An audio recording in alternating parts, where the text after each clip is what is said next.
Welcome, traveler, to a journey far back in time, to an era of monumental stone and quiet, enduring craftsmanship.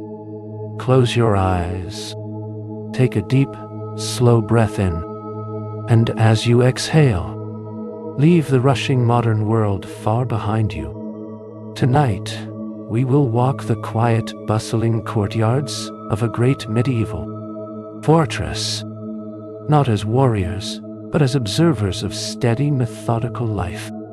We will witness the careful hands of master masons, the warmth of roaring kitchen hearths, and the brilliant, practical engineering that allowed these colossal structures to stand for centuries. Settle deep into your bed, let your muscles completely relax, and let us step gently into the medieval world. The construction of these colossal fortresses relied heavily on the ingenious mechanics of the treadwheel crane, a massive wooden lifting device powered entirely by human kinetic energy. Master carpenters would construct large hollow wooden wheels, reinforced with thick iron bands mounted on a central, greased axle.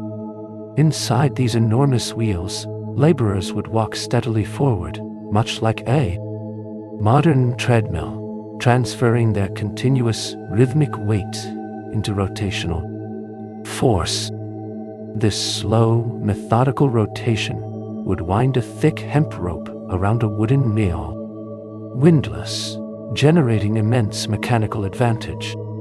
The rope, fed through a sturdy pulley block suspended from a heavy timber jib, could smoothly hoist limestone blocks weighing over a ton.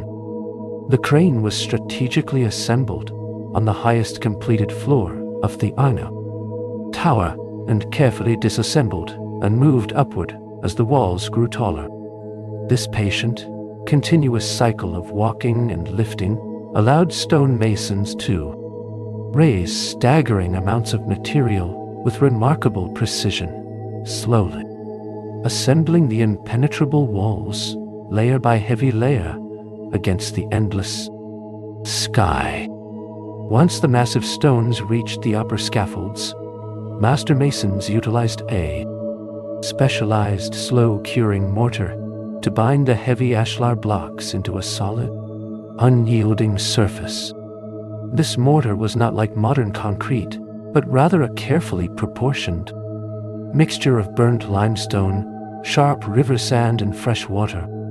The quicklime had to be slaked in large wooden vats, a highly volatile chemical reaction that required days of steady stirring with long wooden paddles until it transformed into a smooth, buttery putty.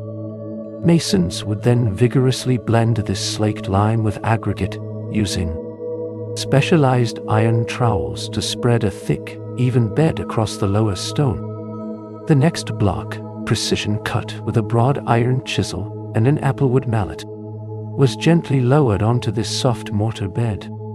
By gently tapping the stone's upper surface, the mason expelled any trapped air, ensuring a perfect, airtight seal. Because this traditional lime mortar cured slowly by absorbing carbon dioxide from the air, the walls maintained a microscopic flexibility, allowing the immense stone towers to gracefully settle over the centuries without cracking. Securing the main gatehouse required the installation of a massive wooden portcullis, a marvel of medieval security engineering operating on simple, counterweighted mechanics.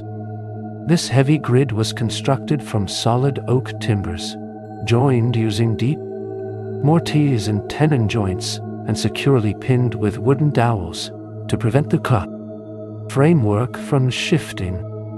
The bottom of each vertical beam was capped with heavy forged iron spikes to anchor the grate firmly into the ground when fully lowered. Once, to manage the immense weight, thick hemp ropes were attached to the top of the portcullis, running vertically through stone channels cut directly into the gatehouse walls. These ropes spooled around a massive wooden windlass located in the upper guardroom, requiring the coordinated effort of several guards turning long wooden hand spikes to crank the heavy gate upward. Carefully calculated lead or stone counterweights were hung within concealed wall cavities, perfectly balancing the oak grid. This delicate balance allowed the portcullis to be lowered with a smooth, controlled glide, quietly sealing the inner courtyard from the outside world for the night. To combat the immense thermal mass of the stone walls, the inner chambers were heavily insulated using vast, tightly woven wool tapestries. These monumental textiles were not merely decorative art, but essential environmental controls, custom woven on massive horizontal floor looms by skilled guilds of weavers. The process began with raw fleece, which was thoroughly scoured in hot water, carded with iron-toothed combs to align the fibers, and spun into strong, even yarn using a traditional drop spindle. The yarn was then submerged in deep vats of natural dyes, utilizing crushed madder root for deep, earthy reds and woad leaves for rich, calming blues. When suspended from iron hooks driven deep into the mortar joints, these heavy tapestries created a critical, insulating pocket of dead air between the cold stone and the living space. This trapped air barrier significantly reduced thermal transfer, preventing the heat of the hearth from radiating into the thick walls.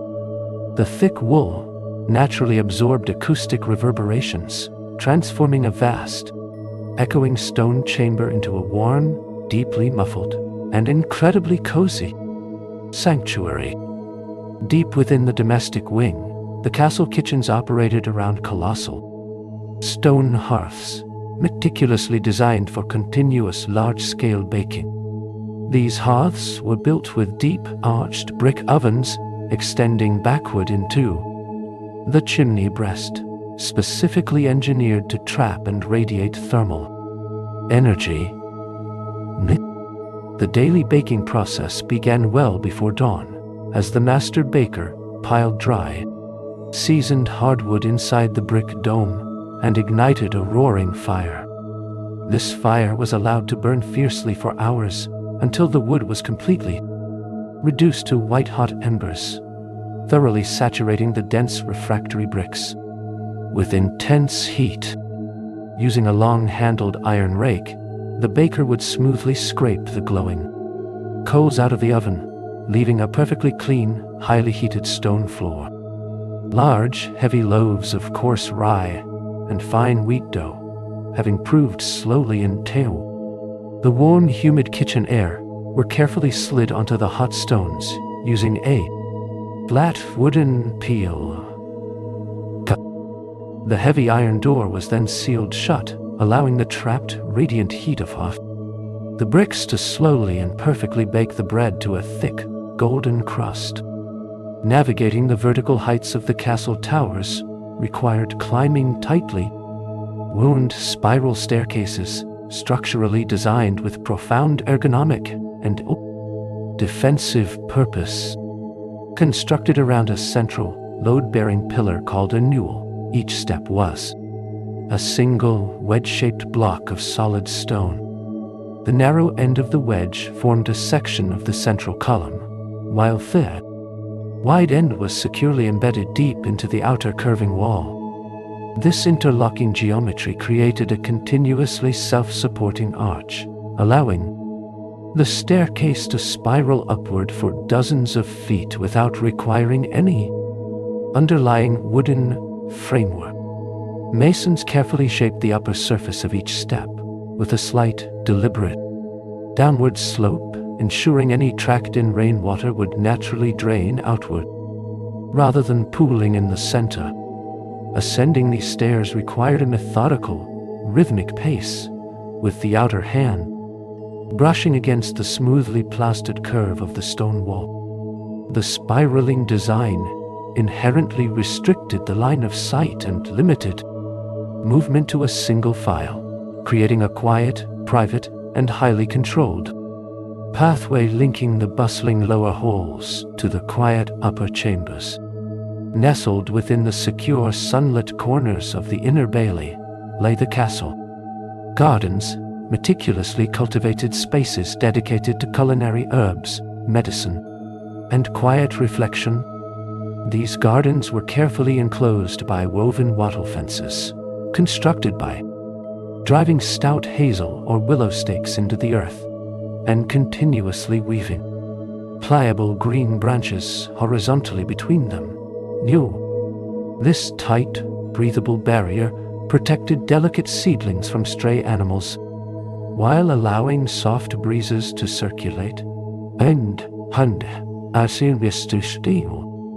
Raised planting beds were formed using low stone walls, filled with rich, dark compost turned continuously by the steady rhythm of an iron spade. Here, gardeners systematically cultivated essential botanical resources. Neat, aromatic rows of silvery sage, creeping thyme, and broad-leafed comfrey. Deep-rooted medicinal plants were carefully harvested, their leaves spread out on flat wooden trays in the shaded undercroft to dry slowly. The garden also featured quiet, turf-covered benches built directly into the perimeter walls, providing a peaceful, fragrant sanctuary where the castle inhabitants could sit quietly, insulated from the bustling courtyard, and listen to the methodical hum of foraging honeybees. Maintaining a secure and consistent water supply required highly sophisticated plumbing networks integrated directly into the foundational architecture. Master engineers often sank incredibly deep, stone-lined well shafts directly through the bedrock beneath the castle keep, ensuring a pristine, continuous tap into the underground aquifer. To draw this water, large wooden windlasses, equipped with iron-bound oak buckets, were mounted over the wellhead, requiring a slow, rhythmic turning to pull the heavy, splashing water to the surface. However, to supplement this, vast rainwater catchment systems were seamlessly built into the roof lines. Angled lead gutters, carefully soldered together using heavy, heated iron tools, collected runoff from the expansive slate roofs. This captured water was channeled through enclosed stone conduits down into massive subterranean cisterns lined with a thick, waterproof layer of crushed tile and slaked lime. These deep, dark, and perfectly cool underground reservoirs allowed particulate matter to naturally settle to the bottom, ensuring that the stored water remained remarkably clear, cool, and readily available throughout the long, dry summer months without ever leaving the protective walls. The architectural crown jewel of the fortress was the Great Hall, capped by a magnificent, open timber roof structure spanning the immense width of the room. Without any central pillars, master carpenters achieved this using the ingenious hammer-beam truss system, a complex web of interlocking oak timbers that effectively transferred the massive weight of the slate roof directly into the thick lateral walls. Massive horizontal wooden beams were deeply embedded into the high masonry, projecting outward to support vertical posts and sweeping, curved wooden arches. Each structural joint was perfectly cut by hand, using broad axes and fine hand saws, tightly fitted without a single iron nail, and permanently secured using long, tapered wooden pegs. At the very center of the hall's tiled floor sat a large open hearth where massive logs burned slowly through the evening. To manage the heavy smoke, carpenters installed an ornate louvered cupola directly above the hearth in the ridge of the roof, utilizing natural thermal drafts to smoothly pull the wood smoke upward and out into the cool night air. Adjoining the bustling great hall was the solar, the private, deeply comfortable, living quarters reserved for the Lord's family. This chamber represented the pinnacle of medieval comfort, featuring thick, tightly fitted wooden floorboards that provided a warm, insulating layer above. The stone vaults below, unlike the narrow, unglazed arrow loops of the outer defenses, the windows here were significantly larger and fitted with delicate, diamond-paned glass. These small, clear glass pieces were painstakingly assembled by glaziers, slotted into grooved strips of soft lead called cames, and soldered together to form weathertight, translucent panels that allowed golden sunlight to flood the room while completely blocking the cold drafts. The walls were paneled in rich, aromatic oak, carved with intricate, interlocking geometric patterns by master joiners using incredibly fine, specialized chisels. A smaller, hooded stone fireplace provided a constant, gentle source of radiant heat, creating a deeply quiet, perfectly enclosed sanctuary where inhabitants could read by the soft, flickering light of beeswax candles, entirely shielded from the heavy, demanding duties of the sprawling fortress outside. Deep within the cool, vaulted cellars of the castle, the vital process of brewing ale required precise temperature control and steady, methodical labor. The brewmaster began by spreading raw barley across a flat stone floor, lightly moistening it until the grains just began to sprout. This malt was then gently roasted in a large kilning oven to halt the ash germination, carefully preserving the essential sugars. Once roasted, the malt was crushed between heavy millstones and transferred into massive wooden mash tuns. Servants poured slowly heated water over the crushed grain, stirring the thick mixture continuously with long wooden paddles to extract the sweet wort. This liquid was carefully drained and transferred to copper boiling kettles, where a complex blend of bittering herbs, known as groot, was steadily steeped into the hot liquid. Finally, the cooled wort was channeled into vast oak barrels tightly bound by iron hoops. Here, the natural yeast began its quiet, bubbling fermentation in the constant, cool darkness of the subterranean stone vaults, transforming the raw harvest into a safe, nourishing staple. To illuminate the private chambers and the great hall, the chandlery produced thousands of high-quality beeswax candles through a meticulous, repetitive dipping process. Unlike the smoky, foul-smelling tallow candles used by the lower staff, beeswax burned with a bright, clear flame and a sweet, natural aroma. The chandler first gathered raw honeycomb from the castle's apiaries, melting it slowly in large heated iron vats to separate the pure liquid wax from any trapped impurities. Once the wax was carefully filtered through fine linen cloth, the steady work of shaping the candles began. Long, tightly twisted lengths of cotton or linen wick were suspended from a circular wooden frame called a dipping wheel. The artisan would slowly rotate this wheel, lowering the wicks into the vat of hot, warm molten wax, and then drawing them smoothly back up into the cool air. With each careful, deliberate dip, a microscopic new layer of wax adhered and hardened, gradually building the candle outward in perfect concentric rings, until it reached its precise, required thickness.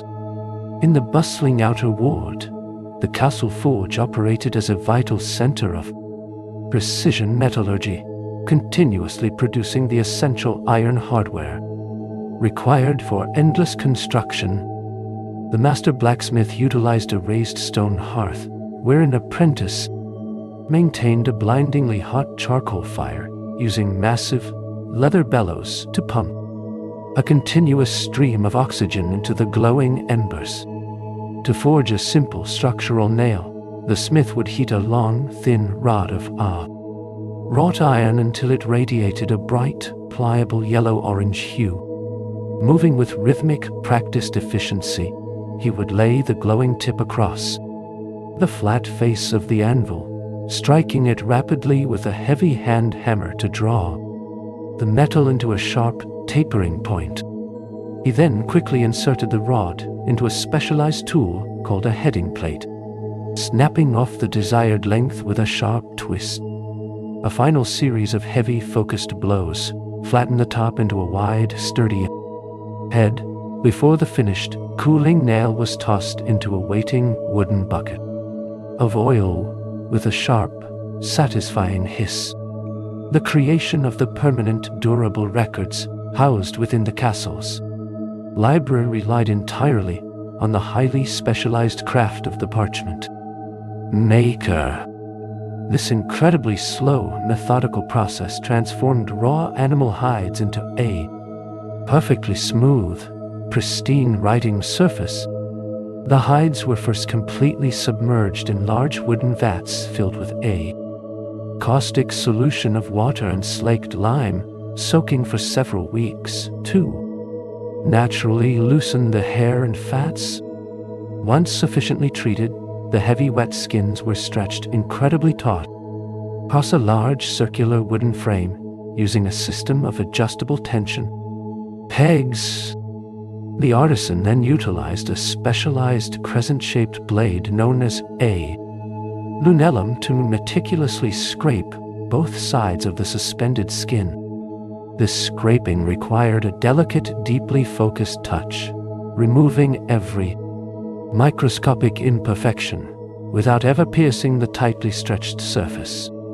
As the hide slowly dried under tension, it permanently aligned its internal fibers before being entirely smoothed with a block of coarse pumice stone and dusted with white chalk to create a perfectly matte, absorbent surface ready for the scribe's ink. To preserve perishable foods through the sweltering heat of the summer months, castle engineers constructed deep, specialized subterranean ice houses entirely lined with thick, insulating stone. These remarkable structures were typically built partially underground, utilizing the natural, constant temperature of the earth to drastically slow the transfer of thermal energy. During the darkest, coldest weeks of the deep winter, laborers would venture to the frozen moat or nearby freshwater lakes to harvest thick, solid blocks of clear ice using heavy iron saws and broad axes. These heavy blocks were quickly transported by cart and carefully lowered into the deep, stone-lined pit.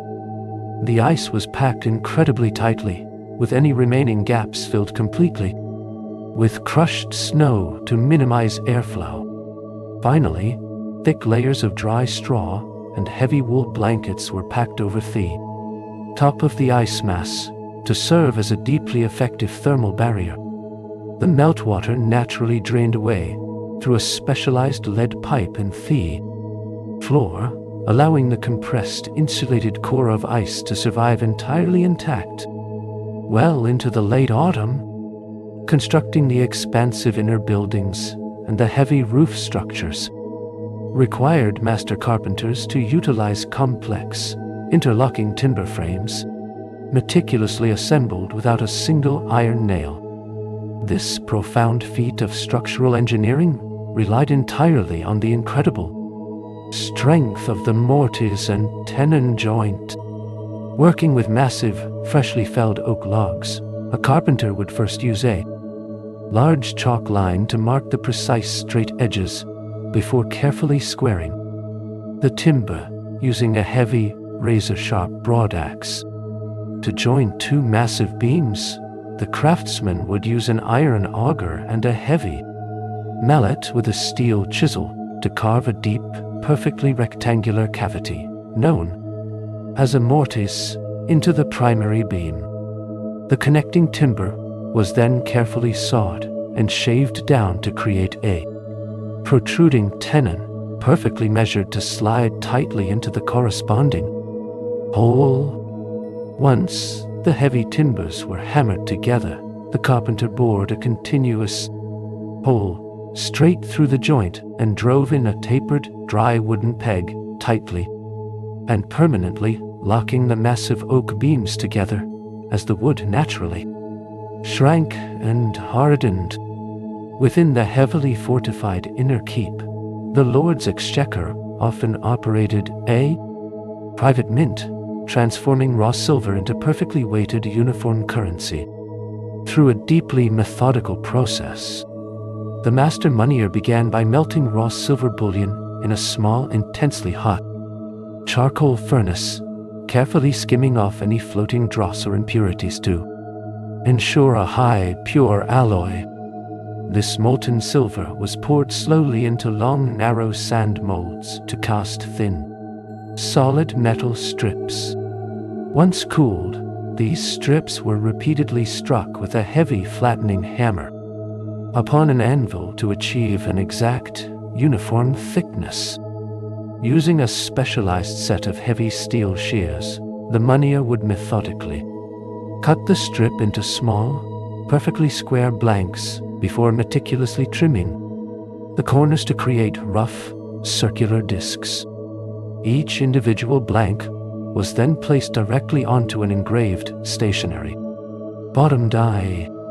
The moneyer would position an upper die perfectly over the top, raising a heavy iron mallet and striking it downward with immense focused force, instantly stamping the Lord's deep, intricate insignia onto both sides of the fresh, gleaming coin, creating the beautiful translucent windows that insulated the grand chapels and solar chambers required the meticulous, highly skilled art of the master glazier.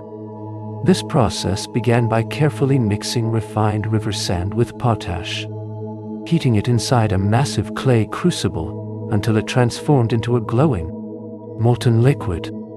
The glass blower would gather a heavy sphere of this molten glass on the end of a long, hollow iron pipe, blowing a steady stream of air to expand it into a long, hollow cylinder. While still incredibly hot, the ends of the cylinder were cleanly cut off. The tube was sliced directly down the center. As the glass was gently reheated, it slowly collapsed and opened up, carefully flattened with a block of wet wood into a perfectly smooth, solid sheet. Once cooled, the glazier would score the glass with a hot iron tip, snapping it into precise, geometric shapes. These delicate pieces were perfectly fitted into grooved, H-shaped strips of soft lead called cames, and smoothly soldered together to form a highly durable, weather-tight, and brilliantly illuminated panel.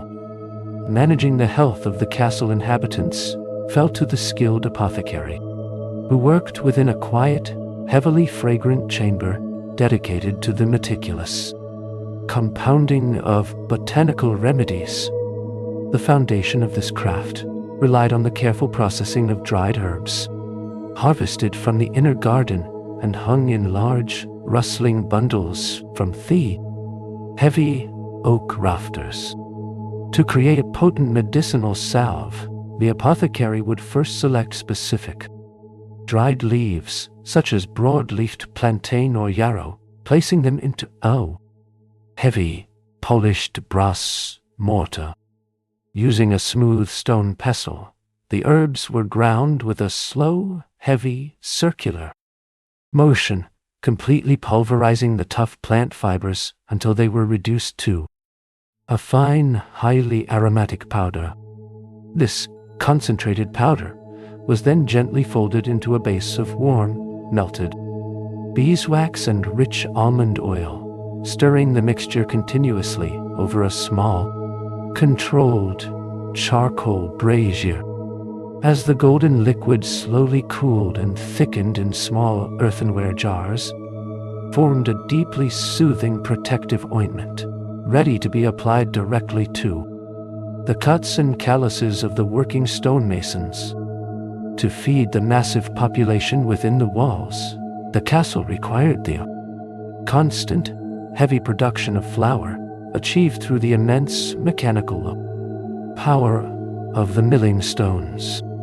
Whether powered by a diverted stream turning a massive wooden water wheel, or a blindfolded ox walking a continuous circular path, the core mechanics remained a marvel of steady engineering.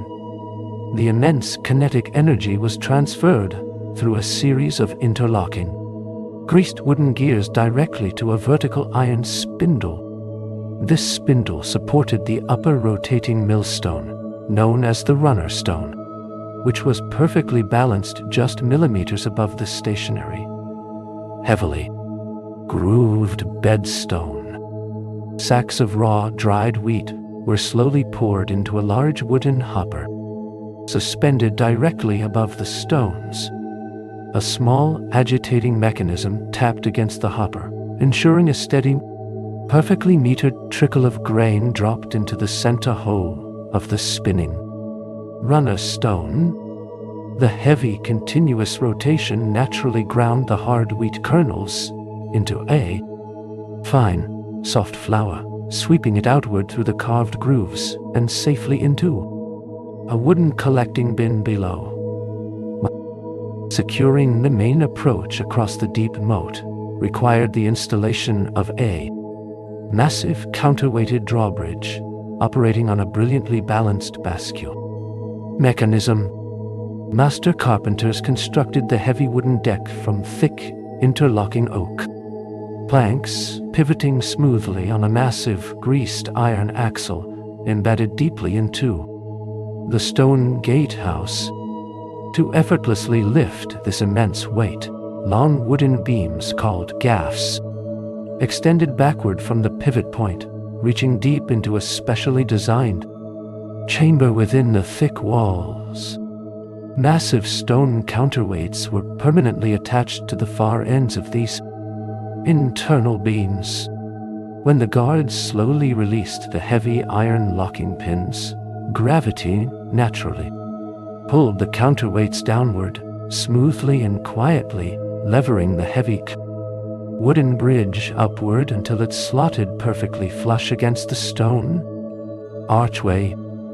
This delicate mathematical balance of opposing weights allowed just two men to effortlessly secure the fortress, utilizing simple, undeniable physics to lift thousands of pounds of solid oak with nothing more than a gentle, continuous pull on a heavy hemp rope, supporting the immense, crushing weight of the stone structures above required master masons to engineer the undercrofts using the intricate geometry of ribbed vaulting, rather than relying on thick, solid stone ceilings that would collapse under their own mass. Masons constructed a delicate, intersecting skeleton of curved stone ribs. These heavy, arched ribs were meticulously cut from dense limestone, locking together perfectly at a central carved keystone to create a continuously self-supporting framework.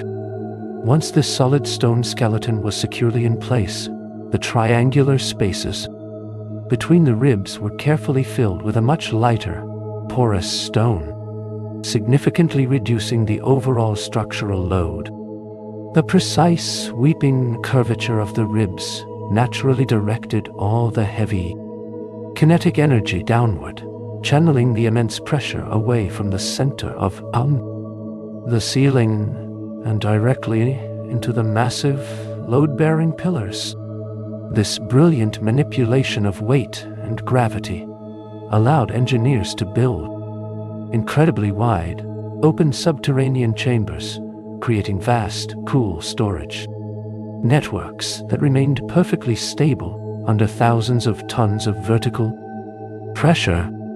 Deep within the bustling outer ward, the Master Cooper practiced the deeply methodical and highly precise craft of constructing watertight wooden barrels. This essential task began with the careful selection of seasoned white oak, a remarkably dense wood containing natural cellular blockages called tylosis, preventing any liquid from seeping through the grain. The cooper utilized a long specialized draw knife to painstakingly shave down individual wooden staves, giving each piece a very specific, calculated taper. These curved staves were then carefully stood upright inside a heavy iron gathering hoop, forming a rough, flared wooden skirt. To bend the thick oak without snapping the fibers, the cooper lit a small, controlled fire of wood shavings directly inside the open barrel, while continuously swabbing the outside with cold water. This careful combination of intense heat and deep moisture slowly softened, though, natural lignins in the wood, allowing the cooper to methodically drive heavy iron hoops down the tapering sides, tightly and permanently forcing the heavy staves into a perfect, watertight seal. Preserving the rich seasonal bounty of the castle's dairy herds required the slow, incredibly patient process of crafting heavy, aged wheels of cheese. The dairymaids began well before sunrise, pouring gallons of warm, fresh morning milk into massive copper vats. To initiate the separation, they gently stirred in a precise measure of natural rennet before leaving the milk to rest in the perfectly still, cool air. Within hours, the liquid would slowly coagulate into a thick, solid mass of sweet curd. Using a long wooden harp strung with thin wire, the maids methodically sliced through the curd in a precise repeating grid, allowing the pale watery whey to pool and separate. The soft curds were then carefully gathered in finely woven linen cloths, placed into heavy perforated wooden molds, and set beneath the steady crushing weight of a large stone press. Over several weeks, this constant, even pressure expelled the remaining moisture, while a daily methodical rubbing of coarse sea salt slowly formed a thick, protective rind for long-term preservation. Compiling the heavy, illuminated manuscripts within the scriptorium culminated in the highly specialized and deeply tactile craft of traditional bookbinding. The master binder would first gather the finished, meticulously inscribed vellum pages, folding them carefully into small, sequential bundles known as quires. These quires were then placed into a heavy wooden sewing frame, which held thick, twisted leather cords perfectly taut and vertical. Using a specialized awl and a heavy bone needle, the binder methodically pierced the fold of each quire, stitching a strong linen thread directly around the upright leather cords. This slow, repetitive figure-8 stitching securely locked every single page together, forming a deeply flexible and incredibly durable text block. Once completely sewn, the protruding ends of the heavy leather cords were carefully laced through deep, hollowed-out channels carved directly into solid oak coverboards. Finally, the entire heavy volume was tightly encased in a smooth, deeply oiled calfskin, creating a massive, resilient tome designed to safely harbor its side quiet, inked knowledge for countless centuries to come. Paving the quiet floors of the Lord's private chapel involved the intricate, geometric installation of beautiful, two-toned encaustic ceramic tiles. The master tiler began by pressing deeply refined, dark red clay into a square wooden mold to form the heavy base of the tile. While the clay was still slightly soft and highly workable, a beautifully carved wooden stamp was pressed firmly into the surface, leaving a deep, intricate impression of heraldic lions or blooming geometric flowers. Once the stamp was removed, the craftsman carefully poured a contrasting liquid slip of pure white pipe clay directly into the deep indentations, slightly overfilling the carved lines. After allowing the tile to slowly dry into a hard, leather-like state, the tiler used a flat, sharp iron blade to smoothly scrape away the excess white clay. This highly satisfying, methodical scraping revealed the crisp, permanent white design inlaid perfectly flush with the dark red background ready to be coated in a protective lead glaze and fired slowly within the roaring heat of the kiln. Decorating the thick masonry walls of the private chambers involved the delicate, deeply time-sensitive art of applying pigments into wet lime plaster, a technique known as true fresco. The master painter would first prepare the stone surface by applying a thick, rough layer of coarse mortar, allowing it to cure and provide a heavily textured grip. Early in the morning, the artisan would meticulously apply a thin, perfectly smooth topcoat of pure slaked lime putty, known as the intonaco. Because the colors had to completely bond with the drying plaster, the painter only applied exactly as much intonaco as they could perfectly paint in a single quiet day. Earthy, natural pigments, ground painstakingly by hand on a heavy slab of porphyry stone and mixed purely with fresh water, were brushed softly onto the damp wall. As the thin lime plaster slowly reacted with the carbon dioxide in the cool air, it crystallized, permanently locking the vibrant earthy pigments deep within the chemical structure of the solid stone surface itself, transforming freshly woven woolen cloth into a thick, heavily weather-resistant fabric required the immense, rhythmic kinetic power of a water-driven fulling mill. Raw wool, straight from the large floor looms, was naturally loose and highly porous, needing to be deeply compressed. The heavy cloth was placed into massive, hollowed-out wooden troughs and then thoroughly soaked in a hot, heavily alkaline solution of water and stale urine, which perfectly dissolved the natural sheep's grease. A large, steadily turning wooden water wheel outside the mill powered a heavy, rotating camshaft.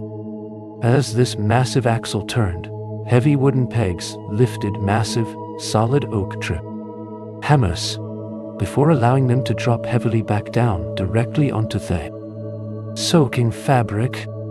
This slow, continuous, thunderous pounding, repeating methodically for hours, forced the microscopic, scaly fibers of the wool to tightly interlock and heavily felt together.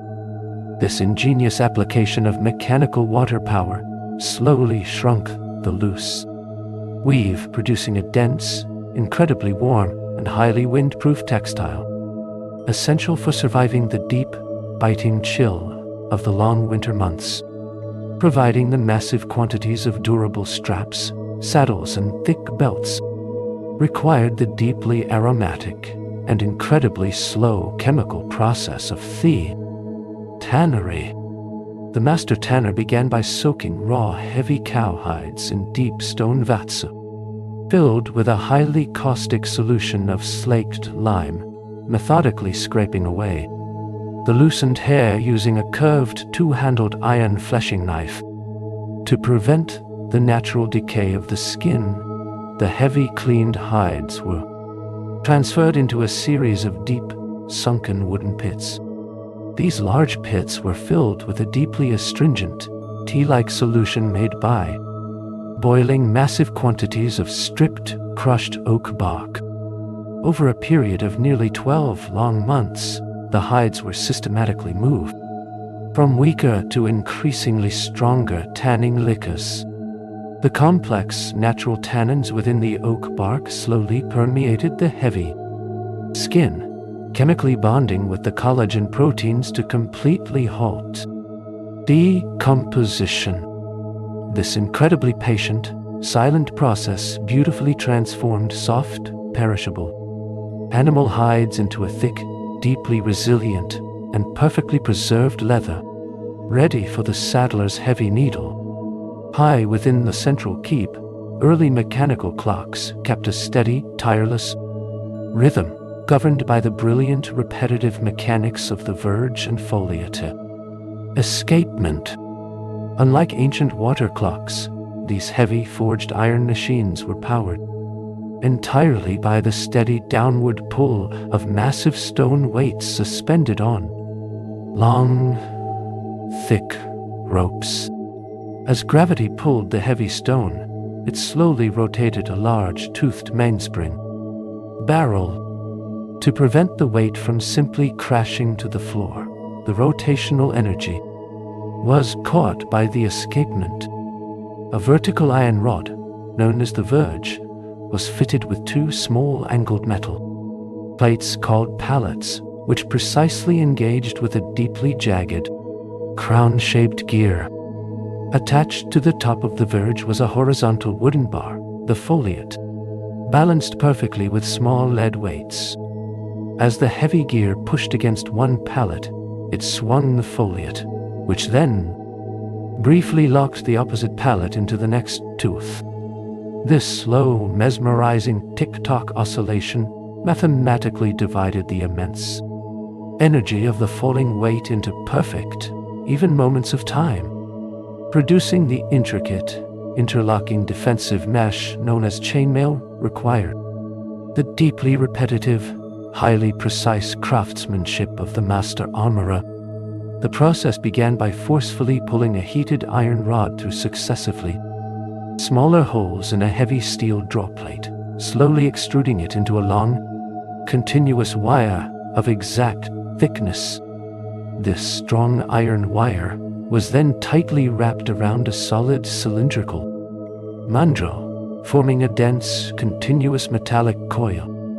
Using a specialized razor-sharp chisel, the armorer would methodically cut down the length of the coil, separating it into thousands of individual, perfectly uniform, open rings. Each single ring was then carefully placed onto an anvil, where the two overlapping ends were flattened with a gentle hammer strike and pierced completely through with a fine steel punch. The craftsman then interlinked the open ring through 4 adjacent, closed rings, inserted a microscopic, wedge-shaped iron rivet into the punched hole, and struck it flat. This incredibly slow, methodical process, requiring hundreds of thousands of individual, perfectly riveted links, wove solid iron into a fluid, protective, metallic fabric to supply the scriptorium with a permanent, deeply indelible writing fluid. Castle Almoner meticulously prepared batches of heavy iron gall ink. The foundation of this unique chemical mixture relied on small, perfectly round oak galls harvested directly from the surrounding forest. These hard, tannin-rich growths were carefully crushed in a heavy brass mortar and left to steep for days in a vessel of warm collected rainwater, naturally extracting a weak, deeply astringent tannic acid. To this pale liquid, the ink maker would carefully add finely ground iron sulfate, known as copperas, scraped from the vibrant green crystals of naturally mineral deposits. The precise moment these two clear liquids combined, a rapid, beautiful chemical oxidation occurred, instantly turning the solution a rich, bottomless, purplish black.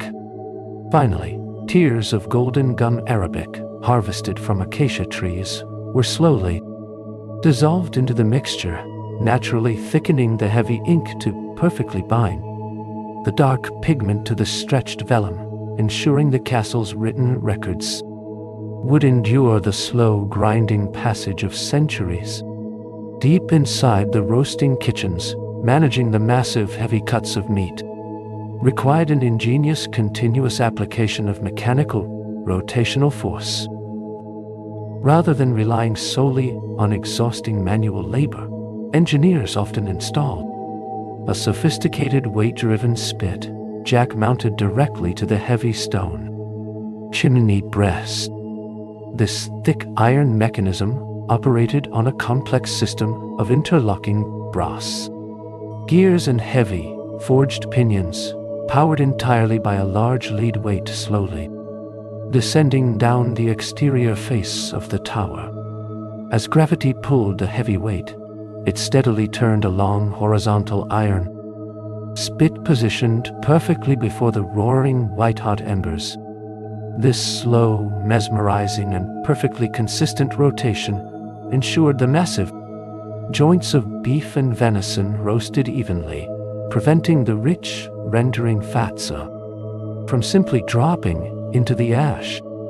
Instead, the continuous turning forced the hot, savory drippings to smoothly roll back over the heavy crust of the meat, naturally and continuously basting the roast, while filling the deep, vaulted kitchen with a thick, incredibly rich, and deeply comforting aroma. Sheltering the expansive agricultural outbuildings in the lower bailey relied on the highly skilled, deeply traditional craft of the master thatcher. This deeply methodical process utilized massive bundles of tough, hollow water reeds, meticulously harvested from the riverbanks and completely dried in the late summer sun, working steadily from the heavy wooden eaves upward toward the ridge. Thatcher would lay a thick, perfectly even course of these long reeds directly onto the oak roof battens. To secure them, long, flexible rods of split hazel, known as sways, were laid horizontally across the new reed layer.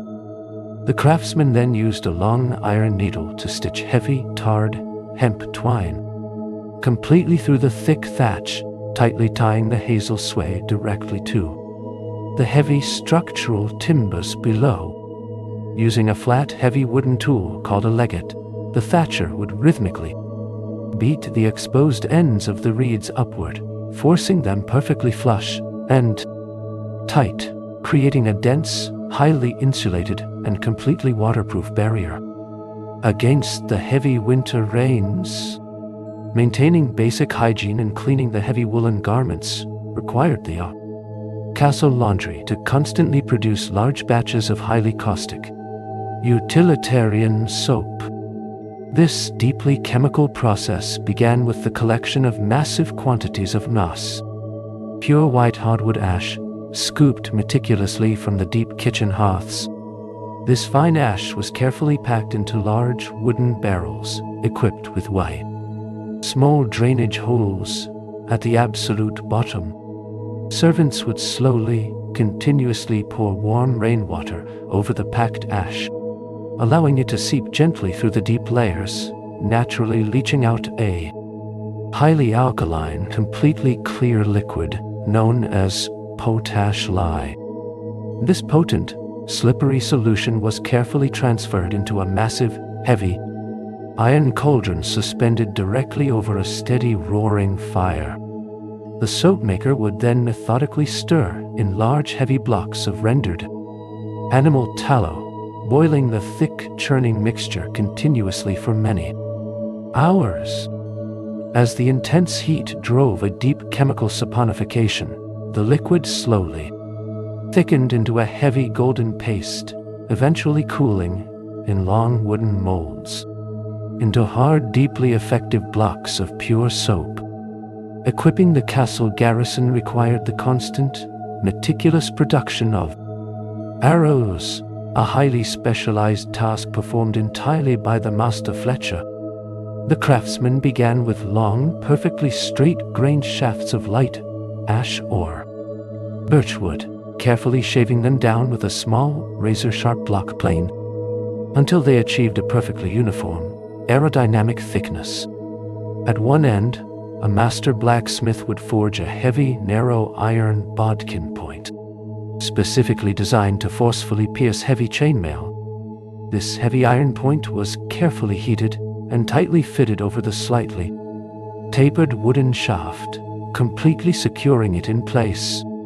To ensure absolute stability in flight, the Fletcher would expertly split long, stiff goose feathers directly down the central quill. 3 precisely measured sections of these feathers were then glued to the rear of the shaft using a heavy, warm adhesive made from boiled animal hide.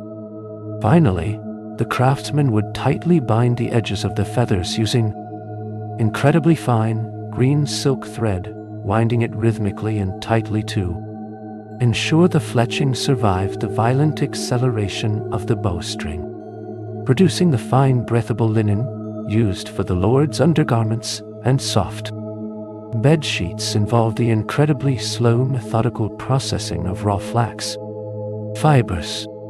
After the tall flax plants were harvested and soaked in stagnant water to gently rot away the outer bark, the inner fibers had to be completely separated. Women would use a heavy wooden breaking tool, rhythmically crushing the stiff, dried stalks to shatter the brittle, woody core without damaging the long, incredibly strong inner cellulose threads. These raw threads were then aggressively pulled through a hackle, a heavy wooden board set with hundreds of sharp, vertical iron spikes, methodically combing the fibers until they were perfectly smooth, aligned, and beautifully glossy. The spinner would then carefully wrap this soft, silvery fiber around a long, wooden distaff. Using just her thumb and forefinger, she would constantly draw out a few fine hairs, twisting them continuously onto a heavy, weighted drop spindle. This slow, mesmerizing, and deeply rhythmic spinning transformed the loose plants into an incredibly strong, perfectly uniform thread to continuously supply the stone masons with the critical binding mortar needed. For the expansive defensive walls, engineers constructed massive, deeply insulated lime kilns. These towering bottle-shaped brick structures were built directly into the side of a steep earthen embankment, allowing laborers to easily access the open top.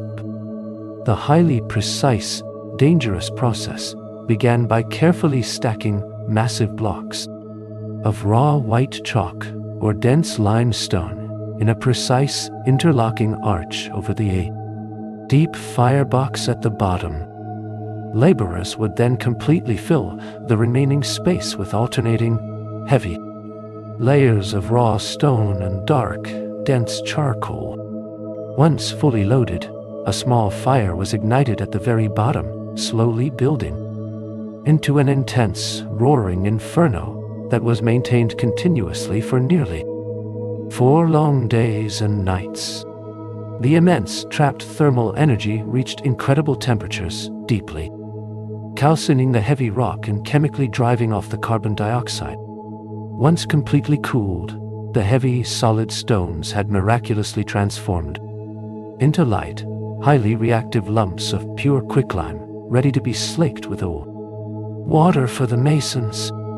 To ensure a steady, reliable supply of fresh, tender meat during the harsh scarcity of winter, castles maintained massive, highly engineered stone dovecotes. These tall, freestanding circular towers were meticulously designed to safely house thousands of breeding pigeons, keeping them perfectly isolated from terrestrial predators. The interior walls of the tall tower were completely lined with hundreds of perfectly uniform, small stone nesting boxes known as columbaria, built directly into the thick masonry. To access these high echoing nests, engineers constructed an ingenious, rotating wooden mechanism called a potence. A massive vertical oak timber was securely pivoted in the absolute center of the floor and perfectly anchored to the roof beams above. Attached to this central pillar was a long, sturdy wooden ladder, freely sweep the entire inner circumference of the circular wall. The keeper could simply climb the ladder and smoothly push against the cool stone, effortlessly rotating himself around the quiet, softly cooing chamber to methodically harvest the squabs and collect the highly prized, nutrient-rich guano for the gardens. Constructing the interior partition walls of the sprawling domestic outbuildings relied on the incredibly ancient, highly durable, and purely organic technique of wattle and daub. Carpenters would first construct a heavy load-bearing grid of squared oak timbers, leaving large, empty rectangular panels. Into these heavy wooden frames, laborers would tightly wedge a series of upright hazel stakes, creating a strong vertical wooden skeleton. Working entirely by hand, they would then methodically weave long, highly flexible willow branches horizontally over and under the vertical stakes, creating a tight, springy basket-like mesh known as the wattle. Once this dense wooden lattice was completely secure, the deeply tactile process of daubing began. Workers meticulously mixed a heavy, thick aggregate of wet subsoil clay, sharp sand, chopped golden straw, and fresh animal dung, stomping it repeatedly with their bare feet until it reached a perfectly smooth, sticky consistency. They would then aggressively press this heavy, wet earth directly into the woven branches, perfectly smoothing the thick mud to create a solid, highly insulated, and deeply enduring wall, protecting the immense stone foundations from the slow, erosive power of heavy rainfall. Required master masons to engineer highly specialized waterspouts, commonly known as gargoyles. These intricate sculptures were not merely decorative, but highly calculated tools of fluid dynamics, deeply integrated into the castle's structural drainage system. Masons would select a massive block of dense limestone, meticulously carving a deep, smooth channel directly through its center using narrow iron chisels. The stone was then securely cantilevered over the high parapet wall, extending the drainage point far beyond the base of the tower. When the expansive slate roofs collected sudden rainwater, lead-lined gutters channeled the surging flow directly into the hollow back of the gargoyle. The precisely angled internal channel accelerated the water, forcefully ejecting it in a wide, clear arc through the carved mouth. This simple, brilliant manipulation of gravity and pressure ensured that the cascading water landed cleanly below, entirely preventing destructive moisture from creeping down the vulnerable mortar joints of the castle's load-bearing walls.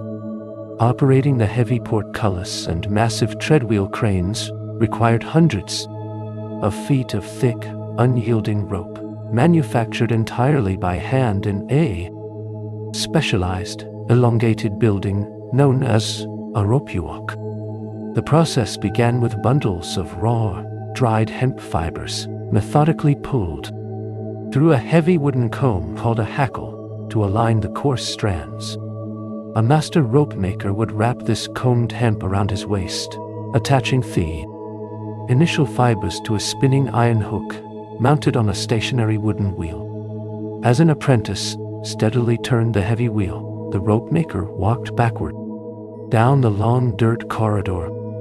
With every slow step backward, he expertly fed perfectly even amounts of new fiber into the rapidly twisting strand, allowing the mechanical tension to bind the hemp tightly together. 3 of these highly tensioned strands were then attached to a specialized wooden sled and twisted simultaneously in the exact opposite direction. This mathematically locked the fibers into a remarkably strong, heavy hawser, capable of lifting tons of solid oak and iron Within the quiet, sun-warmed corners of the inner orchards, the castle beekeeper managed thriving colonies of honeybees using traditional, dome-shaped woven baskets known as skeps. Crafting these hives was a deeply methodical process, utilizing bundles of dried wheat straw and pliable ribbons of split blackberry briar. The beekeeper tightly coiled the golden straw, meticulously binding each successive layer to the one beneath it, using a sharpened bone awl to thread the flat briar bindings.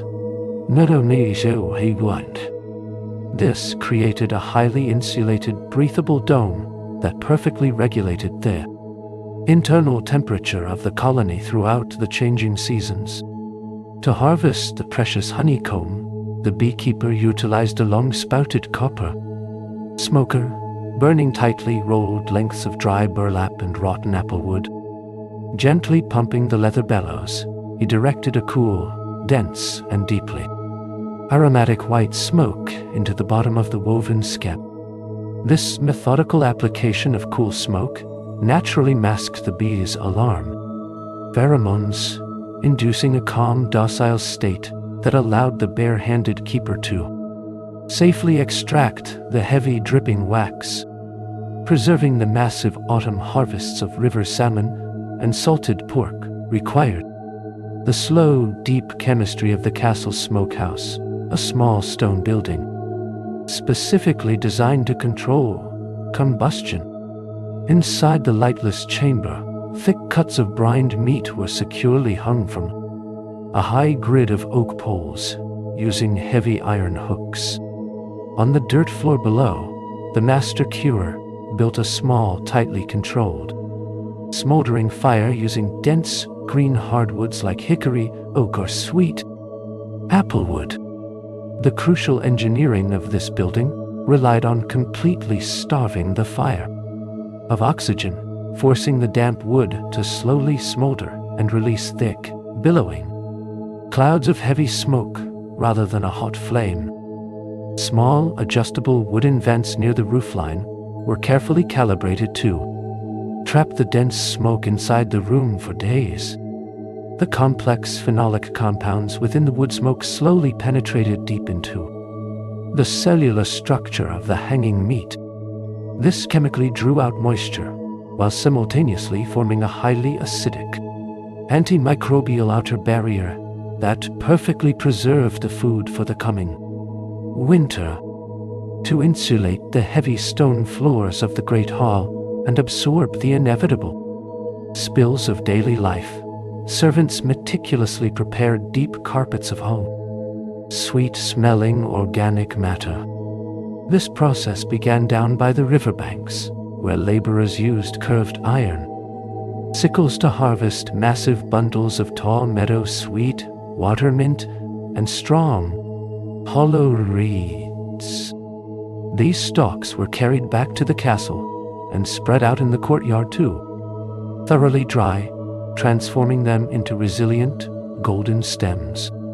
Rather than simply scattering loose reeds onto the cold flagstones, skilled weavers would methodically braid the tough rushes into long, continuous, and highly durable flat mats.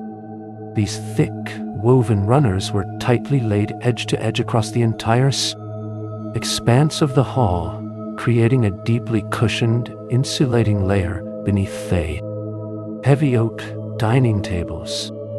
As inhabitants walked across the woven floor throughout the day, their heavy, leather soles naturally crushed the embedded dried mint and aromatic herbs. This continuous, gentle pressure naturally released a fresh, deeply pleasant, and highly effective perfume into the warm air of the bustling fortress, producing the brilliant, enduring colors required for illuminated manuscripts. Involved the incredibly slow, labor-intensive extraction of pure pigments from heavy minerals. The most highly prized color, a deep blue known as ultramarine, was extracted from lapis lazuli through a deeply methodical process. The master pigment maker began by wrapping the raw stones in heavy leather and deedle, forcefully striking them with an iron hammer to shatter the rock.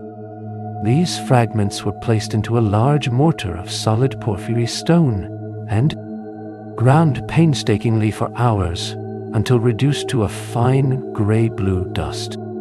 To separate the pure blue lazurite from the dull quartz, this dust was kneaded into a sticky dough made of melted beeswax, pine resin, and gum mastic. The artisan then massaged this dark lump continuously beneath a basin of warm, slightly alkaline water. The sticky resin held tightly onto the heavy impurities, while the beautiful, microscopic blue crystals slowly washed free. They sank softly to the bottom of the basin, collected and dried to form a pigment that would hold its breathtaking vibrance for centuries. Equipping the castle's archers required the highly specialized woodworking of the master bower, who understood how to mechanically exploit the dual nature of wool. A single piece of wood, the perfect longbow, was carved exclusively from the trunk of a mature yew tree, containing two distinct, contrasting layers of timber.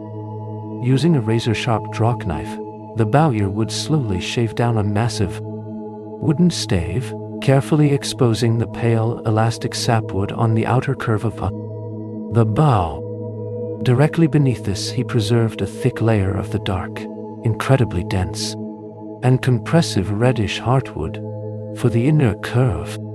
This precise mathematical ratio of pale sapwood to dark heartwood was absolutely critical to the weapon's physics. When the heavy linen string was forcefully drawn back, the pale sapwood stretched beautifully without snapping, while the dense heartwood powerfully compressed without crushing.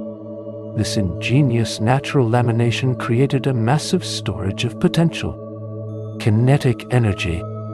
It allowed a smooth, quiet release that could effortlessly launch a heavy, iron-tipped shaft entirely across the vast expanse of the outer bailey. Designing the magnificent, soaring, arched windows of the grand chapel required master masons to rely entirely on the absolute perfection of applied geometry. Before a single stone was ever cut, the master builder laid out the complex, interlocking patterns of the stone window tracery upon a massive, smooth plaster floor known as a tracing house.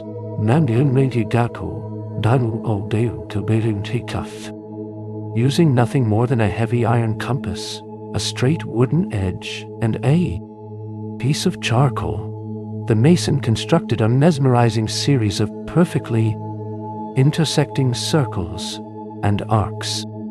By finding the precise mathematical center points where these lines crossed, he generated the beautiful, symmetrical shapes of trefoils that would eventually hold the heavy glass. Once the vast, full-scale geometric diagram was perfectly drawn on the floor, wooden templates were carefully cut to match the sweeping curves exactly. The highly skilled stone carvers then placed these wooden guides directly on two massive blocks of dense limestone. They methodically chiseled away the heavy excess material until the unyielding rock precisely matched the delicate, flowing mathematical perfection of the master's original design. Illuminating the drafty corridors required highly durable, windproof lanterns, glazed not with fragile glass, but with meticulously processed animal horn. The hornworker began by soaking large, heavy cow horns in deep wooden vats of highly alkaline water for several weeks. This slow chemical bath naturally dissolved the inner core and profoundly softened the incredibly tough outer keratin. Once the horn was sufficiently pliable, the artisan used a fine iron saw to carefully remove the solid tip and the wide base, leaving a hollow cylinder. This cylinder was sliced vertically down its entire length and held firmly over a bed of hot charcoal. As the intense heat penetrated the keratin, the horner used heavy iron tongs to slowly, methodically press the material open, flattening it completely against a smooth wooden block. The flattened horn was then heavily clamped and left to cool into a rigid pan. Finally, the surface was painstakingly scraped with a sharp steel blade until it became remarkably thin, beautifully translucent, and perfectly capable of protecting a flickering candle flame from sudden drafts. To guarantee an unassailable water supply during prolonged isolation, engineers often constructed a continuous bucket chain mechanism within the darkest depths of the primary well shaft. This ingenious water-lifting machine bypassed the agonizingly slow process of raising a single bucket at a time. Master carpenters built a massive, rotating wooden drum suspended perfectly over the deep stone-lined abyss. Wrapped around this heavy drum was a long continuous loop of thick iron chain that reached all the way down into the subterranean aquifer below. Affixed to this heavy chain at perfectly even intervals were dozens of small, heavily pitched leather buckets. A large wooden hand crank requiring the steady rhythmic effort of two laborers turned a small gear that smoothly engaged the primary drum. As the drum continuously rotated, it pulled the chain upward, bringing a steady, mesmerizing procession of full leather buckets to the surface.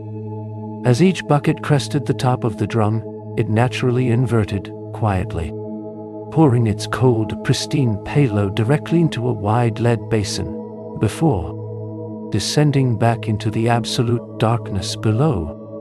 Constructing the heavy wooden wheels for the castle's transport carts demanded the deep, mathematical precision of the master wheelwright. The process began by carving the central hub, or nave, from a deeply seasoned block of dense elm. Using a heavy iron auger, the craftsman methodically bored a straight hole entirely through the center to accommodate the greased axle. He then meticulously chiseled rectangular mortises around the circumference of the nave. Stout spokes, carved from straight-grained oak, were driven tightly into these mortises using a heavy wooden mallet. The outer rim was constructed from curved segments of ash wood, pinned seamlessly together with wooden dowels. The true mastery lay in the final installation of the outer iron tire. The blacksmith heated a solid iron ring until it glowed a dull red, expanding the metal just enough to drop perfectly over the wooden rim. As buckets of cold water were instantly poured over the iron, the metal rapidly contracted with a sharp hiss, forcefully crushing all the wooden joints together into a permanently bonded, unyielding wheel, transforming plain, unbleached wool into the rich, deeply saturated fabrics favored by the Lord's household, required the complex, highly chemical craft of the master dyer. The raw woolen cloth first had to be completely purged of any remaining natural oils by simmering it gently in a massive copper vat of soft heated rainwater to ensure the vivid colors would permanently bond to the fibers. The fabric was steeped in a heavy mordanting bath composed of crushed limestone and cream of tartar. This chemical preparation opened the microscopic scales of the wool, readying it to perfectly receive the pigment. For a deep, enduring red, the dyer would meticulously grind dried madder roots into a fine powder and whisk it directly into a fresh vat of warm water. The mordanted cloth was slowly lowered into this aromatic, earthy broth, continuously stirred with long wooden poles to ensure a perfectly even distribution of the dye. As the temperature was carefully brought to a gentle simmer, the rich, red pigments permanently locked into the molecular structure of the wool, to guarantee a reliable, deeply fresh supply of protein during the long winter months and strict fasting days. Engineers constructed complex, artificial, freshwater fish ponds known as stews. These vast rectangular basins were typically dug directly into the heavy clay soil of the lower valley, allowing the natural water table to slowly fill.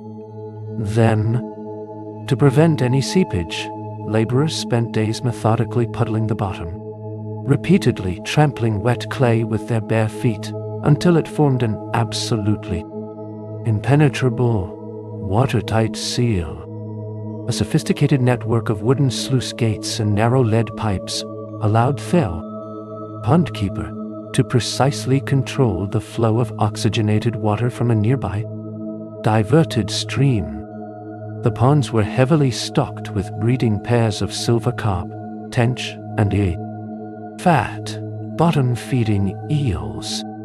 The keeper carefully managed the aquatic ecosystem, supplementing their diet with scattered handfuls of dried grain and organic waste. When the kitchen required a harvest, the sluice gates were simply adjusted to slowly lower the water level, allowing attendants to effortlessly wade in with it. Woven wicker baskets to select the finest fish. Maintaining the vital draft horses required the constant, rhythmic labor of the farrier, a skilled blacksmith specializing in the intricate anatomy of the hoof. The process of forging a horseshoe began by heating a thick bar of raw iron in the roaring charcoal forge until it reached a bright, pliable yellow heat. Drawing the glowing metal onto the heavy anvil, the farrier used rapid, precise blows from a rounding hammer to smoothly draw the iron into a perfect, symmetrical curve. Using a specialized tool called a fuller, he hammered a deep groove directly along the outer edge of the shoe, designed to securely house the nail heads and prevent them from wearing down on the hard cobblestones. While the iron was still soft, a fine steel punch was driven cleanly through the groove to create 8 rectangular nail holes, perfectly angled to drive safely through the thick keratin of the hoof. A final, heavy strike formed small, upturned clips at the front, mathematically ensuring the heavy iron shoe would never twist. Supplying the immense quantities of salt strictly required to preserve the autumn meat harvest involved a deeply industrial, highly resource-intensive boiling operation. Along the coastal estuaries controlled by the castle, laborers constructed large, shallow clay pans specifically designed to naturally capture the high tides of the ocean. During the hot summer months, the continuous beating sun and sweeping coastal winds naturally evaporated the surface water, leaving behind a highly concentrated, incredibly dense brine. This heavy, salty liquid was carefully channeled into massive, flat-bottomed lead cauldrons housed within dark, heavily ventilated boiling houses. A continuous, roaring fire of dried peat and heavy hardwood was maintained directly beneath the vats, slowly boiling the dense liquid away into thick, rolling clouds of white steam. As the water steadily evaporated, millions of tiny, perfect square crystals of pure white salt began to magically precipitate and float upon the surface. Using long, flat wooden rakes, workers methodically skinned these precious crystals, packing them tightly into woven conical baskets to naturally drain and then to dry into a hard crystalline block. Within the quiet, brightly lit chambers of the Ladies Solar, noblewomen and individual, highly skilled artisans produced breathtakingly intricate embroidery, a deeply focused craft requiring exceptional fine motor control. Stretching a pristine piece of heavy linen tightly across a circular wooden Embroidery frame. The artisan would first sketch a complex, flowing design using a tiny, sharpened piece of dark charcoal. The true magic lay in the methodical application of underside couching, a specialized technique designed to display massive quantities of pure gold thread without wasting any on the unseen back of the fabric. The embroiderer would lay a thick, gleaming strand of silk-wrapped gold directly onto the surface of the linen. Using an incredibly fine, perfectly polished bone needle threaded with strong linen, she would reach up from underneath, catch a microscopic fiber of the gold thread, and pull it firmly back down.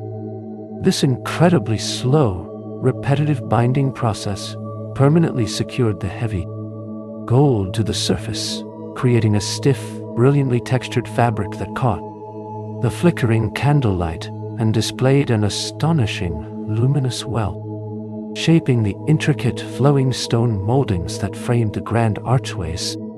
Required the master mason to utilize incredibly precise geometric templates, an arsenal of specialized iron chisels.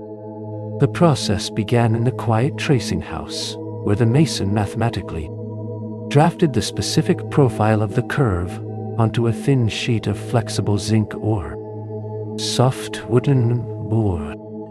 This template was laid perfectly over a raw, heavy block of dense limestone, and the exact outline was deeply scored into the flat surface. To remove the bulk of the unwanted stone, the mason used a heavy, broad-bladed pitching tool, striking it forcefully with a heavy wooden mallet to safely fracture away massive chunks without shattering the core. He then switched to a heavy, aggressively toothed claw chisel, methodically raking it across the stone to carve down to the exact, mathematically determined line. Finally, using a perfectly smooth, razor-sharp flat chisel, he patiently shaved away the rough grooves, leaving behind a pristine, sweeping architectural curve that perfectly mirrored the mathematical perfection of his original, brilliant design. Transporting heavy loads of raw earth, harvested grain, and fresh laundry relied entirely on the continuous production of strong, deeply flexible wicker baskets, crafted entirely by hand. The castle basket maker utilized massive bundles of long, straight willow shoots, specifically cultivated in the damp, marshy soil near the river.